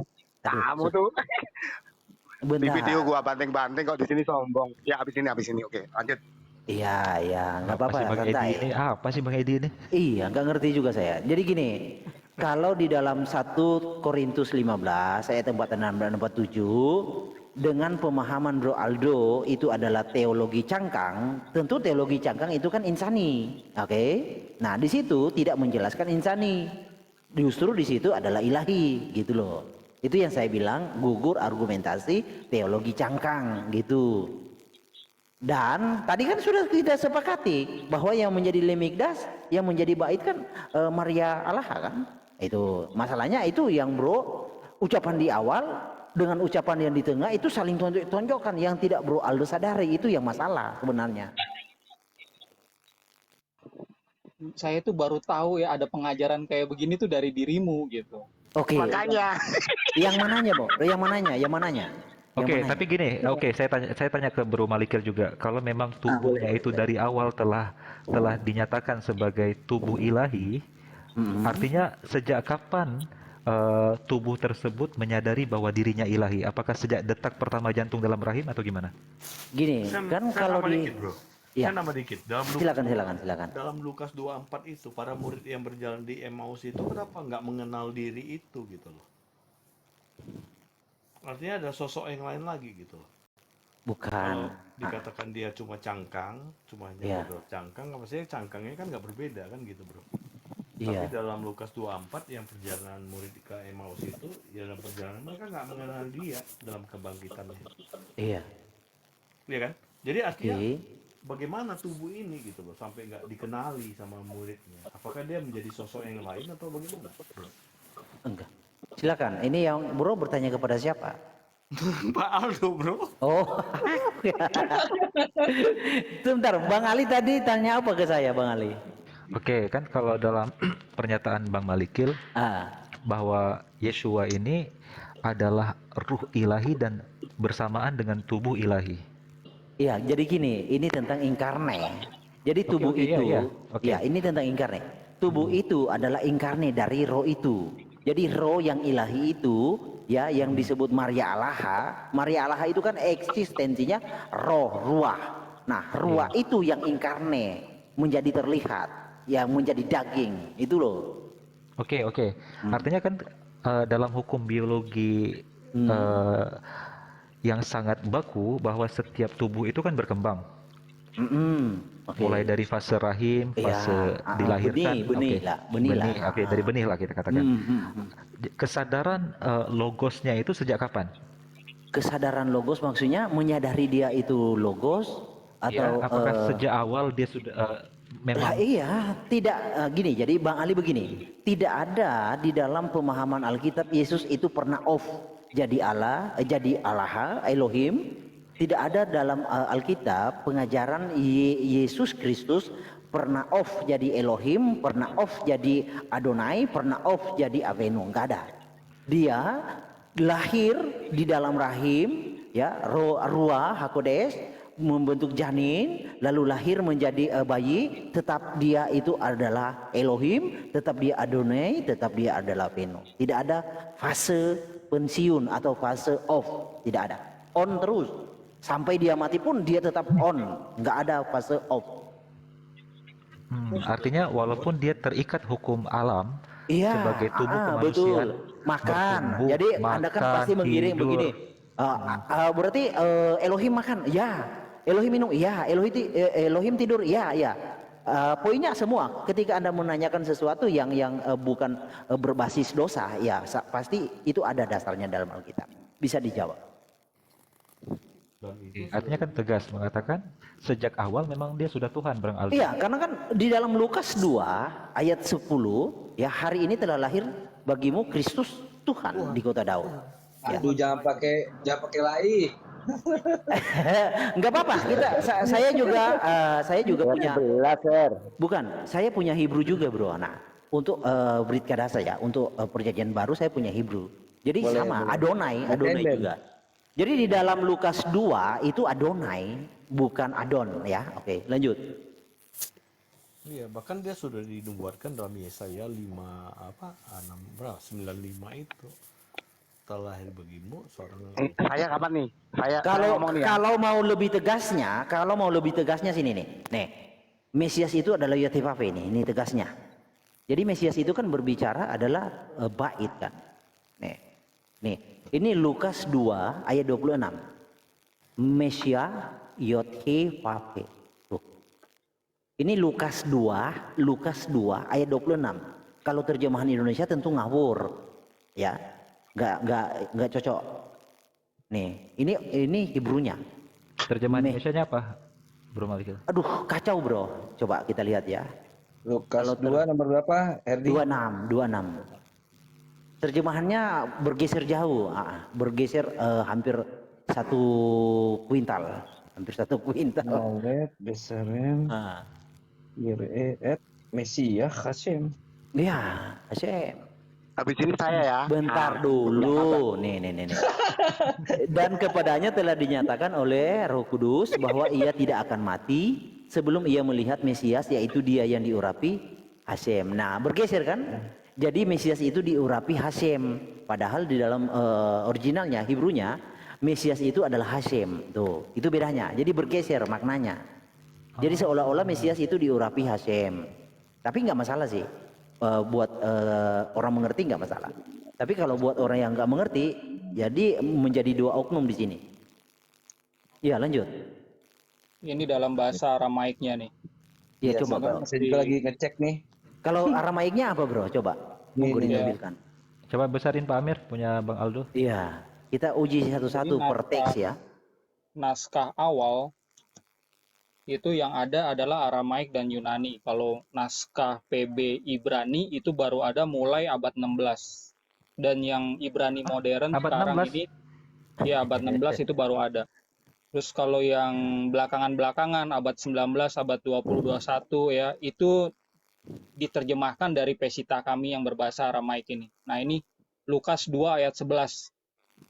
11 For apa unto you, 26? 26. sama aja. 26. Boleh 11 11 dan juga. 26 itu sama. 11 juga. 2 Ya. 11 sama. Ini dalam bahasa Aramaiknya, yang atas, ini bahasa Inggris yang bawah, ya. For unto you is born Yawauna atau today in the Madinte, the David, city of David, ya. The Paruka, Savior, who is Maria Mesiha. Ini jelas ya, Maria Mesiha. Maria itu adalah sekali lagi YHWH. Mesiha itu adalah the anointed one atau Iya, Mesias jadi dalam bahasa Indonesia. Lukas 2:11 Tuhan. Maria ya, Bro? Ya, Maria Oke. Mesiha. Oke, Karena udah. kemungkinan yang kamu baca itu dari sini gitu aslinya. Nih, Iya. Tuh, yang dengerin, 26. Her. Di Bet Hadasa berarti ngambil dari situ, Iya, Pesita. artinya kan YTPP udah diverifikasi jelas udah. Ya, ayat 26. And it was told unto him from the Ruka the Kutsa. Ini Aldo Ruka digiring the sama Kutsa itu Aldi nih, spirit of nih. holiness atau Roh Kudus, ya.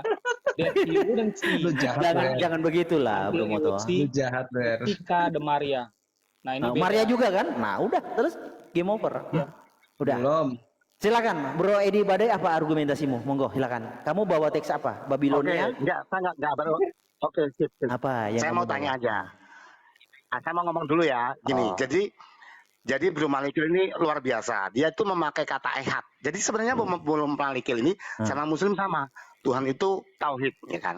Cuma tauhidnya Bro Malikil ini Jangan versi nyenggol lah, Alkitab. kita bahas Nah, saya mau Kristen di tanya sini, nih. jangan nyenggol. Nah, Oh iya, loh, Ya, saya nggak oke. boleh ngomong, Bo. bukan, Kalau jangan saya dibatasi nyenggol. ngomong, saya nggak ngomong loh. Kita lagi bahas Kristen, jangan nyenggol. nggak gitu. Lah iya. Oke. Nggak apa-apa, Enggak, Bang saya Malikil. lagi- Bro lagi Malikil nggak menilai apa-apa, kamu, bebas, kan? bebas, bebas. Oh, siap. Bebas. Oke. Loh, Udah. oke, bebas. Udah Nah, lampu saya mau hijau tanya, nih. Bro. Oke, lanjut. Oke, saya mau tanya nih. Hmm. Ketika Yesus ada di bumi, Hmm. Bapa yang di surga itu tetap ada apa tidak? Nah, kan Bro memahami bahwa Enggak, ruah saya tanya ada apa tidak? Ah, coba jawab. Ya, iya ini saya jelaskan dulu, saya mau uraikan monggo. cara berpikir Anda. Gini ya kawan. Enggak, saya bertanya kok. Iya, saya mau jawab. Gini loh, Tuhan itu tahu akan ada pertanyaan demikian. Tuhan tahu kawan. Makanya Tuhan juga Tuhan. tahu ada orang seperti kamu tahu juga. Akan ada orang seperti kamu tahu juga. Ya, Bang Ali syahadatin aja nih. Ya, jawab dulu dong, Bro Garuda. Jangan gitu. Fokus. Santai, Jangan lari santai. kemana-mana. Fokus dulu. Jawab gitu. Fokus pertanyaan. Pokoknya yang Fokus, kalah fokus. debat malam ini saya syahadatkan. Bang Ali. Iya gini, jadi Bang Guru. Santai aja. Iya, Om ini saya waktu santai. Lama kok. KO, Aduh. sudah KO. Iya. Jadi gini Bang Gurunda. Jadi Tuhan tahu nanti di kemudian hari akan ada orang bertanya. Makanya Tuhan sediakan angin. Angin itu kan materi yang terverifikasi. Kita bisa memverifikasi angin lewat indera.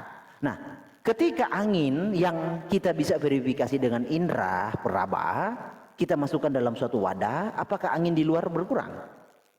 Nah itu jawabannya. Jadi Tuhan tahu di kemudian hari akan ada orang yang mempertanyakan tentang ruah itu. Ketika ruah itu menjadi daging, apakah ruah itu habis? Nah itu pembandingnya adalah angin. Ketika Anda masukkan angin ke dalam suatu wadah, angin di luar nggak berkurang. Itu jawabnya. Nangkap? Nangkap belum? Bingung dia. Bingung. Bingung ya, Bro.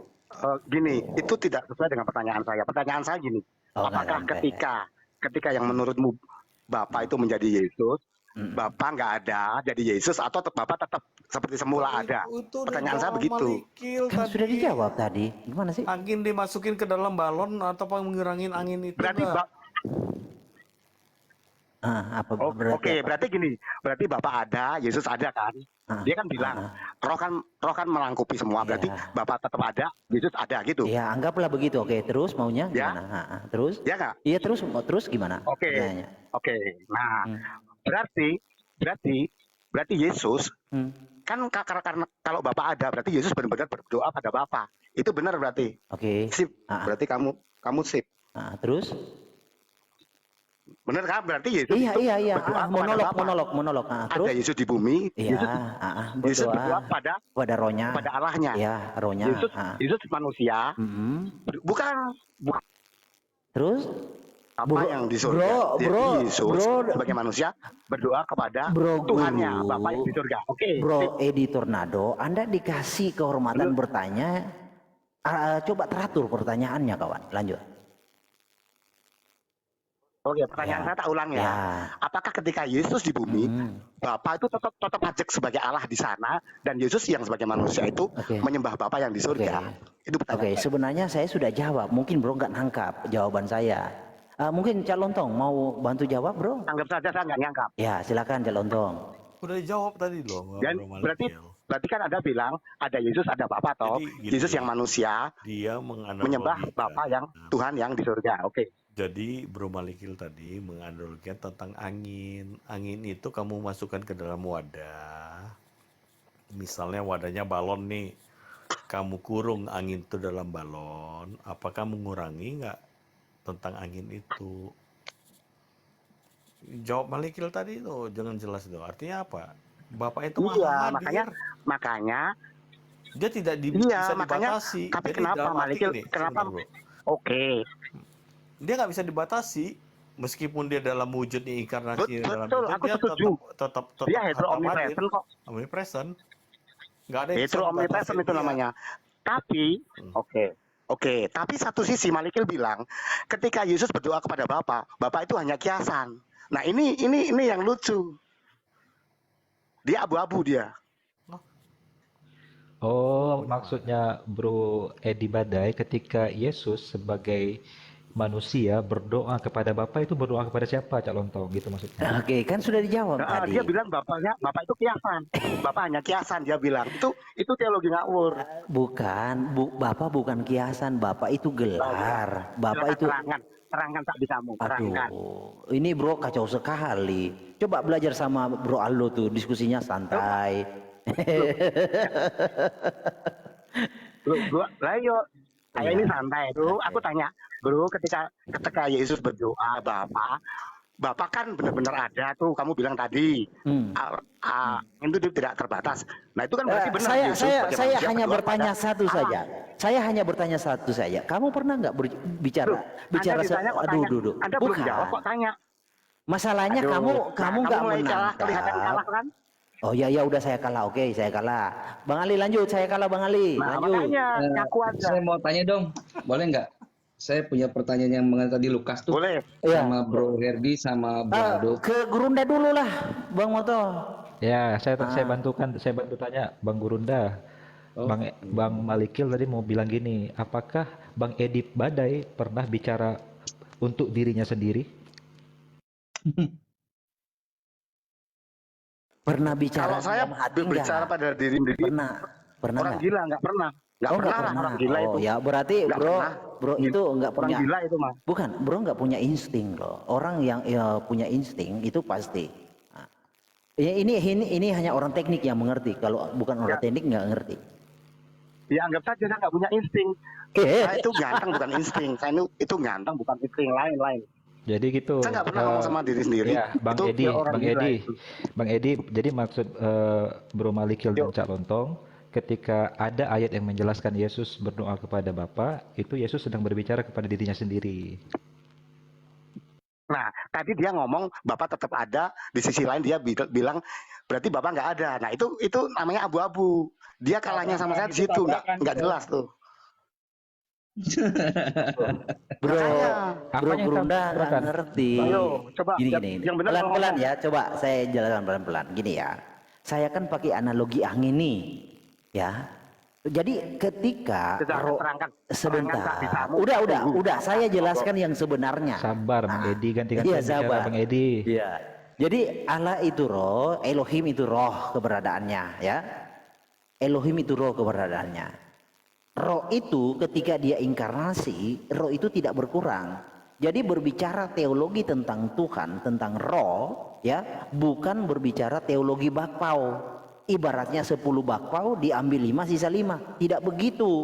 Jadi ketika Allah Elohim yang adalah roh itu inkarne menjadi daging, roh itu tidak berkurang. Nah, roh itu yang disebut Kristus adalah Bapa. Itu loh. Oke, paham? Paham belum? Oke, berarti oh, oke, aku terima. Nah, aku tanya. Nah, ketika Yesus berdoa, ya kan, dia kan berdoa kepada Allah tuh.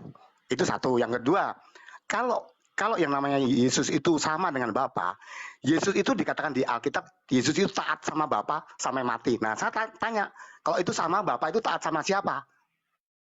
Kalau sama lo, jawab. Yesus taat sama Bapa, oke? Lalu Bapa taat kepada siapa? Iya, ya kan? Oke, jadi gini ya. Kalau itu sama lo. Ya, oke. Gini, jadi di dalam Alkitab, oke, gini saya jawab. Di dalam Alkitab tidak ada yang lebih tinggi dari Tuhan. Jadi ketika Tuhan contoh ya, saya kasih contoh ya. Ini kalau bro nggak ngerti itu udah keterlaluan. Ketika Tuhan bersumpah, Tuhan tidak bersumpah kepada siapa yang lebih tinggi darinya, tapi Tuhan bersumpah demi dirinya sendiri karena tidak ada yang lebih tinggi darinya lagi. Ya, saya harap Anda mengerti dengan jawaban saya. Kalau nggak ngerti ya udah, saya menyerah. Tapi menarik tadi argumennya Bang Edi Bada ya.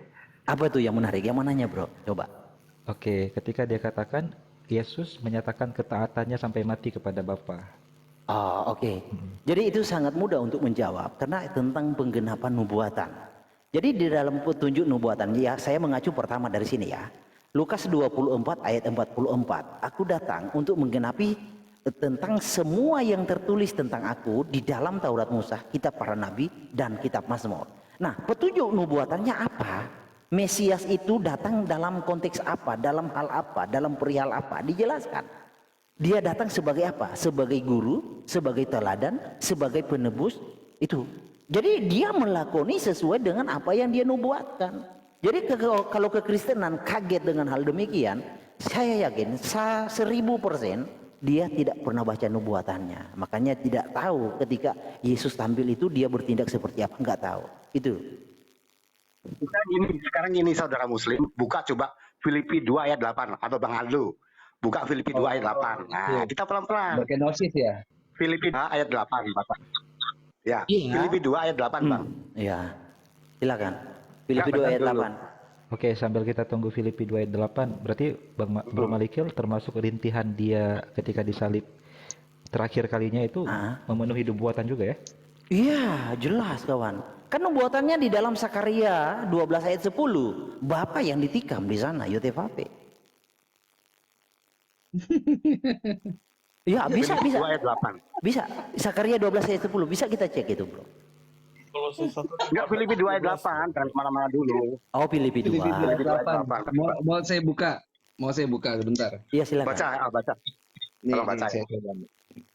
Filipi 2 ayat 8.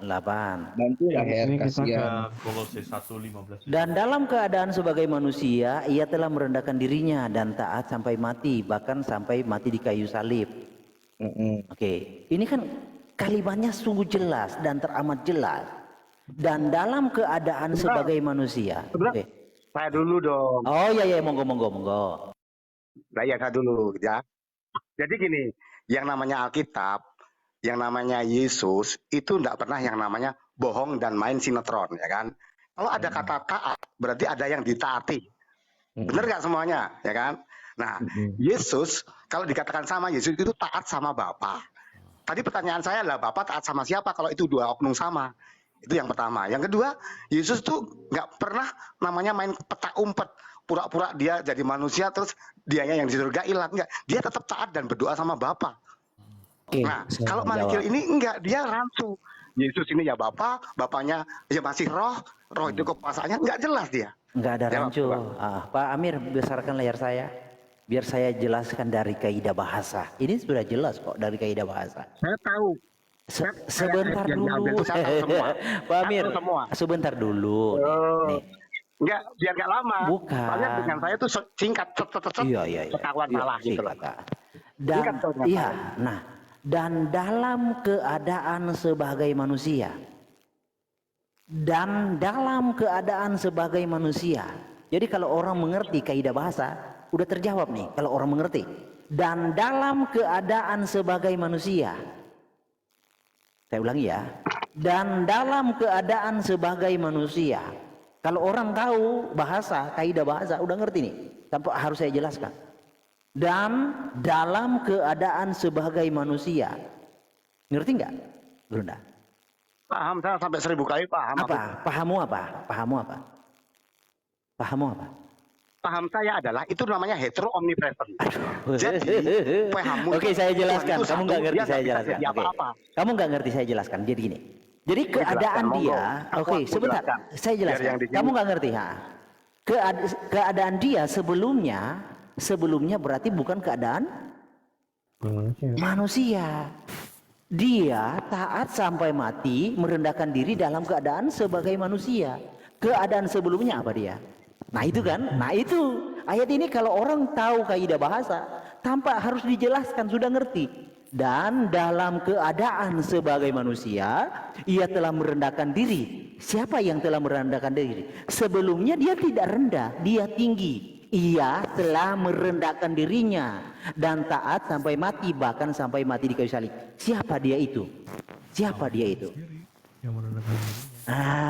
Udah. Jadi ini bro, ini tentang kaidah bahasa. Kok saya jawab? Kalau Saya jawab. bentar. Ini giliran saya, Kalau istilah kita bro, Giliran saya itu bukan sedikit lagi, setengah menit. Ini kok Kalau bahasa kita itu RCS itu harus ditingkatkan, biar saya juga nggak capek menjelaskan. Oke, lanjut. Oke, giliran saya. Nah, gini. Nah, paham Anda itu kan omnipresent, tapi tidak hetero omnipresent, ya kan? Pikiran Anda itu ketika jadi Yesus, ya Bapak nggak ada. Ini bukan dibahas omnipresent. Karena apa? Karena Anda bilang Bapak itu, Yesus itu tidak berdoa pada Bapa, itu hanya berdoa pada dirinya sendiri. Nah, itu artinya Anda tidak bisa melihat ada 2 titik poin. Anda anti 2 titik poin karena Anda tauhid, tapi tauhid Alkitab, ya kan? Itu satu. Yang kedua saya tanya sekarang. Sekarang ini Yesus itu di surga wujudnya apa? Ini loh, aku kasih Saya tanya. ayat ya. Silakan Cak Lontong. Mungkin Cak Lontong bantu. Kolose 1, 15, 17 bro. Buka bro. Oke, Oh, sebentar. itu yang tadi yo. Itu yang aku tadi dibela sama istriku. Itu yang mau aku jawab. Supaya dia Iya. tahu gitu loh siapa Iya, Kristus itu. agak capek, bro guru, agak capek sih kalau Ya, kita kalau sama saya bicara. capek lah. Pelan-pelan, bro. Bukan, Kolose kita 1, kalau Sama saya bicara, capek dan pingsan pasti. bukan. Anda itu capeknya sama saya saya pingsan. Kalau iya, lain iya, ngomong terus. iya. Bentar, Kolose Iya. 1, Kolose 1, Kolose. 15 sampai Kolose 1, 15, 17 bro. Saya capek loh kalau bicara Oke, baca, sama baca. kawan. Bawa, bro. Kita pelan-pelan. Kolose Iya. 1, Iya. 15 sampai 17. Iya perikop- adalah perikop- gambar Perikopnya Allah. dulu bro. Oke, Perikopnya dulu. nggak ada perikopnya kalau di sini, Oh, bro. nggak. Beda. Oke. Itu nggak ada. kalau misalnya Habis ini dibuka tak itu jawab. tentang Kristus Habis ini ya. tak jawab. Ya sebentar Ya, bro. silakan. Bentar, Silakan. Bentar bro. Jadi Ini kalau- harusnya Bang Ali nih, Bang Ali ini. Ayo. Oke, ia adalah gambar Ayo, ayo. Allah Iya, yang iya, di tidak sini- kelihatan. pokoknya Iya, banyak siapa? tak Iya, bantai di habis sini ini. siapa bro? Iya, di sini siapa bro? Iya sini siapa katanya? Gurunda. Kristus. Iya, Kristus adalah Kristus, oke. Adalah Oke. gambar Allah yang tidak kelihatan. Gambar Allah yang tidak kelihatan. Yang suluk. Seluruh kepenuhan Allah ada dalam Kristus, benar nggak? Aduh mama. Santai lah Sudah belum? Gurunda. Baca. Sudah belum? Tak Bentar, jawab bro. Belum selesai bro. Belum dibacakan. 15 Sudah belum? sampai 17 bro. Oke. Lebih utama dari segala Oh, yang baca, baca. diciptakan. Saya tahu ayat itu tahu banget. Sebentar. Karena di Saya dalam punya tulisan dialah Paulus. astagfirullah. Bang Ali mana? Aduh Bang Ali amankan dulu ini Gurunda ini. Karena di dalam dia telah diciptakan segala sesuatu yang ada di sorga dan yang ada di bumi, yang kelihatan dan yang tidak kelihatan, baik singgasana maupun kerajaan, baik pemerintah maupun penguasa, segala sesuatu diciptakan oleh dia dan untuk dia. Ia ada terlebih dahulu dari segala sesuatu dan segala sesuatu ada di dalam dia. Lanjut Cak Lontong. Sebentar, Oke, saya tanya sudah. sebentar. Tak jawab, sudah. Oke, Saudara ini. Edi, bentar. Gini, Saya boleh bertanya kepada Ya. saudara Malikil satu pertanyaan Ya, Pak. aja. Ya silakan bro, silakan. Pada saat Boleh, saat Yeshua itu berdoa, dia berdoa kepada Bapa atau berdoa kepada dirinya sendiri? Saya sudah jelaskan tadi monolog bro. Ya, dijawab aja singkat. Iya Ada- monolog. monolog jawabnya kepada dirinya sendiri. Oke, kepada diri Ya. sendiri. Nah, Kak bilangi, dalam ilmu hermeneutik dan eksegesis, saya kan bilang Yesus itu berfase. Nah, itu Paulus bilang itu Yesus dalam tubuh kemuliaan, tidak bilang tentang Yesus pada saat jadi anaknya Maria. Maka Anda belajar teologi dulu. Kalau Yesus bilang aku ada sebelum Abraham ada, itu bilang tentang praeksistensi, tidak ngomong tentang jadi anaknya Maria. Ada fasenya, bro. Nah, kelemahan kamu nggak ngerti fase. Lanjut, udah saya jawab. Fase Karena itu. kalau Saudara-saudara Gini, muslim begini. sebentar dulu. Karena kalau katanya silakan. Gini, oke. Gini, Oke, belum. oke. Oh, Karena kalau udah. dikatakan seluruh kealahan ada pada Yesus, di ayat lain juga dikatakan seluruh kepenuhan Yesus ada pada tubuhnya, yaitu kita. Ya, itu ngomong tentang bahwa itu dalam tubuh kemuliaan, bukan pada saat jadi anaknya Maryam. Lanjut. Pak Amir naikin. Oh ya, gini ya, kalau kamu bicara tentang fase, ya, konsekuensi logis teologi fase, artinya Kristus itu pernah tidak jadi Tuhan, pernah tidak jadi Allah, itu loh. Jadi gini loh, bicara itu Kristus kau. bukan Allah. Emang Sebentar. Kristus bukan Allah. Kristus itu bukan Allah. Oke, Kamu aja yang oke, bilang Yesus bukan Allah. Oke, ini udah dekat loh. Mana tuh Bang Ali, ini udah ada satu ini, udah dekat. Jadi kalau Iya. bukan. Lanjut. Bang Oke, Alinya nggak gini. ada. Lanjut. Gini nih, Editor Nado, kalau kamu bicara tentang fase, gini loh. Saya ajak kawan-kawan Kristen ya. Banyak, hampir semua kawan-kawan Kristen Tritunggal itu kalau bicara tidak mengerti apa yang dia ucapkan. Dia tidak sampai dengan konsekuensi logis setiap Nggak usah sama ucapannya. mereka. Aduh, Saya sebentar bukan dulu. Tritunggal. Saya Sebentar aja dulu. sama saya. Nggak usah sama yang lain. Sama saya aja biar cepet. Oke. Saya harap Itu loh caranya Anda, dialog. saya harap Anda kalau berbicara, Anda sebelum mengucapkan kata-kata, Anda pemikiran Anda tentang konsekuensi logis itu yang sampai dulu, baru kata-kata itu kau ucapkan. Ya, jadi kalau kamu mau berbicara Anda belum contoh, jadi Kristen, sebentar kan tahu dulu. semua. Aduh, Nah, kamu bilang ini. itu, nah iya. Sebentar Saya beritahu dulu. supaya kamu nggak takabur. Kamu tuh belum Gini. punya doktrin ini, saya sudah tahu semua. Aduh, gini, kamu Iya, berbicara fase. Ya. Konsekuensi dari diksi yang tentang fase itu berarti Yesus itu pernah tidak jadi Tuhan. Aduh, gimana sih, bro? Ya, lanjut. Memang dia bukan Allah. Dia Saya bukan bilang Allah kok. Tuhan. Yang dia Allah kan kamu. Aduh. Jadi dalam Kolose 1:15 tadi, di dalam Kolose 1:15 itu tadi dalam kamu tubuh nggak kemuliaan. Itu secara eksegesis itu dalam tubuh kemuliaan, bukan waktu prapaskah. Aduh. Mulai ngarang Jadi nih makanya si karena kamu nggak Gurundain ini. Pak Amir, yang Gini. lain lah. Kalau kayak gini kacau, Bro Aldo aja. Gini. Tuh. Bang Malikil, saya mau Ini saudara jawab Muslim. dikit nih. Ya silakan, Bro, silakan. Ini sebentar saya 1 menit. 1 menit ya, 1 menit aja. 1 menit saja, 1 menit. Gini. 1 menit saja. Gini.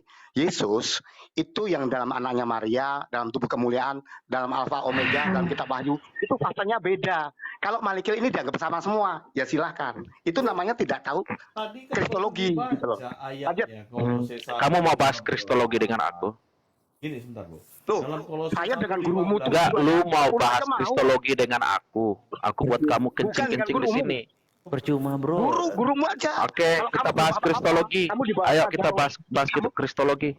Percuma. Kamu bilang kalau saya nggak tahu. Percuma. Kamu Oke, kalau kita nggak bahas tahu, ya. Nggak bakal nyambung. Ayo kita Percuma. bahas nggak bakal kristologi. nyambung. Orang di bawah saya kok nyambung. Coba, ayo. Lah itu Aldo udah turun. Nah ini Itu aja juga. editor Nado ini aduh Pak. Tung itu kalau bahas itu pasti teriak-teriak kayak gini, kayak preman. Iya. Roh jahatnya keluar. Jadi gini loh, Bunda Ayat apa? Cinta. Tadi kan barusan dibacakan ayatnya dalam Kolose 1:15.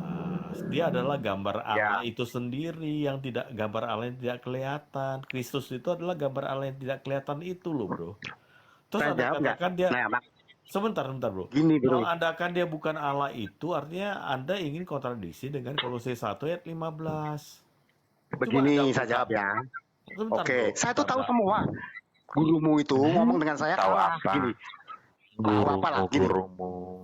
Gurumu Hartanda terus apa itu yang cabul sama wanita ya kalah sama. Gini, jadi Paulus itu Udah, bilang gini aja, mulai lagi, Paulus, tapi yang itu, yang tertib guys, jangan nyerang pribadi. Iya, masa oke, ngomong Silakan. guru Ini ada kita nggak. Daniel, ada Bro Edi. Oke, gini aja nih moderatori, mulai dari Bro Edi dulu. Silakan Bro Edi. Oke. Paparannya Jadi gimana? gini, jadi begini. Kalau kita belajar kristologi di sekolah teologi ya, bukan di sekolah gereja punya sekolah loh ya, atau di sekolah orang yang menemukan doktrin loh ya. Sekolah teologi yang umum, Yesus itu punya fase. Jadi ketika dia jadi anak Maria itu namanya prapaskah. Ketika dia bangkit itu pasca. Nah, ayat itu mengatakan ada tentang Yesus yang ketika jadi anak Maria, ada yang mengatakan tentang setelah kebangkitan, ada juga yang mengatakan ketika dia di praeksistensi di kitab Wahyu. Jadi manakala kita tidak melihat ayat itu sedang bicara di fase apa, maka akan rancu. Wah, ayat itu juga mengatakan tentang gereja itu juga kepenuhan Kristus gitu loh. Kalau tentang kepenuhan Yesus, kepenuhan Allah itu biasa. Saya kepenuhan Kristus itu biasa. Tapi ayat itu tidak sedang mengatakan bahwa Yesus anak Maria itu adalah Allah. Tidak. Nah, kaum yang tidak fase atau tidak sekolah teologi yang umum itu akan menganggap Yesus itu sama semua. Yang jadi anak Maria, yang dalam tubuh kebangkitan, yang sebelum eksistensi itu dianggap sama semua. Nah, terus sekarang dia paling bingung kalau ditanya sekarang ini wujud Yesus apa dan Bapa di mana. Dia paling bingung. Paling dia ngomong ya roh itu meliputi, ya Yesus itu bisa jadi roh atau jawabnya dia itu manusia, dia bingung. Kamu baca aja Kolose 1:15 sampai 17. Iya. Saya sudah baca, saya itu guru tafsir Kolose. Baca lontong. Kuliah. Bentar, Biarin jangan nanti saya dipotong hadapi guys, dia. jangan dipotong. Biar Edi sampai selesai, nanti ditanggapi sama Daniel. Silakan selesaikan. Makanya gini, makanya saya boleh disalahkan, tapi saya mau memberi penerangan tentang pembedaan beda saya dengan beliau. Jadi gini, melihat Yesus itu, kalau saudara Muslim memang nggak ngerti, taunya Yesus ya itu toh. Tapi kalau kita ngerti, Yesus yang jadi anak Maria, Yesus yang dalam tubuh kebangkitan, Yesus yang dikatakan dalam kitab Wahyu, itu fasenya berbeda. Nah, kita kalau tidak belajar Alkitab, kita ambil semua ayat Kolose, itu dianggapnya sama. Padahal yang Kolose itu tidak bicara tentang yang jadi anaknya manusia. Karena berita Injil itu justru mengatakan bahwa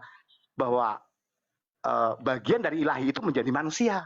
Dan dia itu 100% manusia hanya asalnya dari ilahi. Kalau dia, Maria itu terlambat menyadari, bisa matilah Yesus. Kalau Maria ini makannya tidak bergizi, kuruslah Yesus. Dia benar-benar sebagai manusia. Kita kalau ditebus setengah manusia, itu Allah setengah dewa, itu nggak sah. Makanya ketika fase sebelum kebangkitan itu adalah manusia sejati. Nah, yang dikatakan di Kolose yang disadur oleh saudara kita itu Yesus dalam kebangkitan dan dalam kekekalan, praeksistensi yang dalam kekekalan. Gitu. Aku mau nanya, Maria kurus nggak kurus karena Maria kurang makan tuh apa hubungannya, bro? Hubungannya adalah Yesus masuk sebagai alamiah. Anda kalau ibu Anda makannya tidak bergizi, Anda nggak sehat. Nah, itu yang saya maksud bahwa Yesus itu benar-benar Jadi artinya dalam kemanusiaan. Katakan Yesus yang dilahirkan Maria yang kurus itu artinya Yesus yang nggak bergizi gitu. Bro, Cak Lontong, iya. sorry, saya potong. Sebentar, Burunda. Ini Cak Lontong suara kecil, sorry. Nggak jelas gitu. Oke, bro. Nah iya, makanya gini, makanya gini lanjut. saudara-saudara Muslim semua, yang dianut sama Herdi sama temannya ini, dia menganggap Yesus itu Nggak usah kesimpulan dulu. Saya mau tanggapi kamu. Jangan banyak ngoceh, nggak jelas. Bentar. Saya mau tanggapi dulu. Bentar Daniel, gini aja. Ngomong. Edi sama Daniel aja, yang lain coba di mute dulu ya. Oh ini Bro Daniel toh. Oh alah lu Iya. pernah ngomong sama gua. Oh ya ampun, Daniel yang dulu. Ketemu lagi bro kita. Santai dulu Akhirnya dong, bro. Ya, selesaikan dulu Ed, ayo Ed, biar ditanggapi sama Daniel nanti. Jadi gini, Silakan. jadi Bro Daniel ini dari dulu kan sama saya kan nggak bisa jawab. Kalau Bapa itu sama dengan Yesus, Yesus taat dengan Bapa. Bapa taat dengan siapa? Dia dulu nggak bisa jawab satu. Terus dia ambil Nggak Kolose. bisa jawab. Kolose itu tidak bicara tentang Yesus yang anaknya Maria. Itu bicara tentang Yesus yang tubuh kemuliaan. Gitu loh. Itu kalau ngerti teologi. Kalau nggak ngerti ya saya nggak. Bang nggak- Ben, nggak ini lanjut dari lagi. tadi diulang-ulang, Bang. Kata-kata yang tadi juga diulang-ulang. Pikir nggak perlu lagi. Gimana Bro Edi? apa udah selesai pemaparannya Belum, biar belum, ditanggapi belum, sama belum. Daniel. Belum gini. Saya ini Oke, modelnya mendidik silakan. bang saudara Muslim supaya Anda tahu perbedaan saya dengan saudara Wanes. Jadi kalau Wanes itu melihat Yesus itu sama di dalam anaknya Maria, dalam tubuh kebangkitan, dalam kitab Wahyu itu sama, padahal berbeda. Kalau disamakan ya nanti akan rancu ayat-ayat itu. Nanti Maksudnya ada berapa Yesus berdoa pada diri Yesus? pada diri Jadi sendirilah. menurut Anda ada berapa Yesus, bro? Iya. Aku belum selesai, Anda mau Nggak terusin apa-apa, monggo. nggak. Anda jelaskan, tapi Tolong mungkin jangan dipotong sampai Bro Edi selesai dulu. Tolong jangan dipotong. Mute oke, ya oke. Nah, teman-teman ya. Ya, nanti oke, jelaskan jadi ya ada berapa nah, Yesus ya. oke. Dia tanya ada berapa Yesus? Yesus itu satu. Saya nggak pernah bilang Yesus dua loh. Oke. Udah selesai. Silakan Anda. Terus Yesus yang dalam Kolose itu Yesus yang berbeda atau Yesus yang sama? Yesus yang sama yang tapi sudah dalam tubuh kemuliaan. Iya, tetapi Yesus itu sama nggak dalam Kolose 1:15 itu? Dia adalah gambar Allah yang Berbeda. tidak kelihatan itu. Beda dengan Berbeda. Yesus yang Yesus berbeda. Yesus yang dalam anak Maryam itu tidak bisa menembus. Dia masih dalam ruang dan waktu. Yang dalam jadi tubuh kemuliaan itu mengatasi ruang dan waktu. jadi artinya kamu mau mengatakan Kolose 1:15 berbicara yang Yesus itu adalah gambar Allah itu berbeda dengan Yesus yang anak Maryam gitu. Betul, betul sekali. Anda pintar mulai. Jadi artinya ada dua Yesus kan? Yesus kan satu. Loh, Yesus bagaimana satu tapi Anda berproses. katakan Yesus satu tapi berbeda? Yang mana Ya sih? karena kan gini, Anda pernah kecil nggak? Saya kecil sama saya besar, apakah saya berbeda ataukah saya Berbeda. dengan beda? Berbeda. Waktu kecil kamu tidak bisa ngateng, besar sudah bisa ngateng, kan? Beda kan? Nah itu. Oh, jadi menurut Loh, Anda kalau waktu sama Anda berarti kecil, jadi gurunda kecil sama gurunda remaja sama gurunda tua itu adalah tiga gurunda yang berbeda gitu. tergantung Anda mandangnya gimana. Makanya saya Bentar, bilang, saya luruskan. Saya paham maksud Edi gini Daniel. Jadi yang di Kolose itu adalah fase ketika sesudah kebangkitan. Betul gitu kan Edi? Saya paham, ya Pak. betul. Oh iya. Jadi Oke, gitu maksudnya. ringkas. Silakan Daniel. Ya, ada teologi yang begitu bang. Oke, Tapi kalau Wanes nggak mandang begitu, sama semua gitu. aman. Oke. Santai itu gampang. Iya. Jadi kan Dia berkata tidak ada tiga sosok. Jadi dia coba mengatakan ada tiga sosok Yesus. Sosok Iya, Bang. Yesus Saya yang paham, Bang. kecil, sosok Yesus yang besar, dan sudah sosok Yesus yang Betul. bangkit gitu Dia ya, Bro, masuk ya. dalam proses. Iya, Yesus iya. itu kan Baik, saya tanggapi supaya jangan Oke. kelamaan, waktunya juga makin Justru berjalan. kamu yang kelamaan. Ayo, cepat. Iya, kalau kamu ngomong kan muter-muter situ, jadi saya penjelasan supaya orang paham. Mute Ya, Ed, ada di yang mute. muter-muter ngomong. Mute Berbicara Ed, tolong di tentang, mute Ed, biar ditanggapi Daniel. Mute ya. Silakan Daniel. ya itu berbicara tentang rupa. Di dalam bahasa Yunaninya itu morphe, dan di dalam bahasa Ibraninya itu pane, wajah.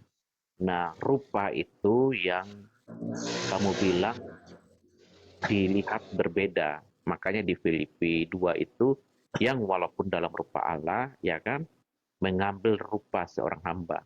Di situ bukan eksistensi yang berubah. Jadi kamu harus paham. Kalau kamu tadi pakai kata pra-eksistensi itu udah sangat irasional, ya. Sorry, ya. Karena pra-eksistensi itu artinya sebelum dia ada. Kalau kata yang pas atau kata yang pantas itu harusnya pra-inkarnasi, sebelum menjadi daging itu, atau sebelum menjadi manusia. Itu pra-inkarnasi, bukan pra-eksistensi. Nah, jadi eksistensi di situ adalah Allah itu sendiri. Morphe atau rupa itu yang kamu bilang bisa berbeda, kayak kamu kasih contoh dari anak kecil sampai dewasa itu kan wajahnya berubah. Itu bentuk tubuhnya pun mengalami pertumbuhan. Tetapi siapakah yang tumbuh besar itu tetap si A, si B. Si B tidak bisa menjadi si C. Si B ya tetap si B sekalipun dia tumbuh besar. Gitu, Bang. Jadi lagi-lagi kalau berbicara eksistensi, dia bukan berbicara tentang wujud, ya. Sorry, dia bukan berbicara tentang bentuk, ya, atau rupa yang materi itu yang bisa diindrawi. Nah, misalnya di Perjanjian Lama, Tuhan datang dalam tiang awan, tiang api. Ada dua bentuk kan, tiang awan dan tiang api. Tetapi apakah itu dua Tuhan yang berbeda? Kan tidak. Itu cuma satu Tuhan yang morpenya atau rupanya bisa dilihat berbeda. Gitu. Demikian pun ketika dia datang dalam rupa manusia, eksistensi Tuhan itu tetap satu, tetapi rupa di situ yang berbeda, Bang. Gitu. Oke, Tapi kalau sudah. sebentar,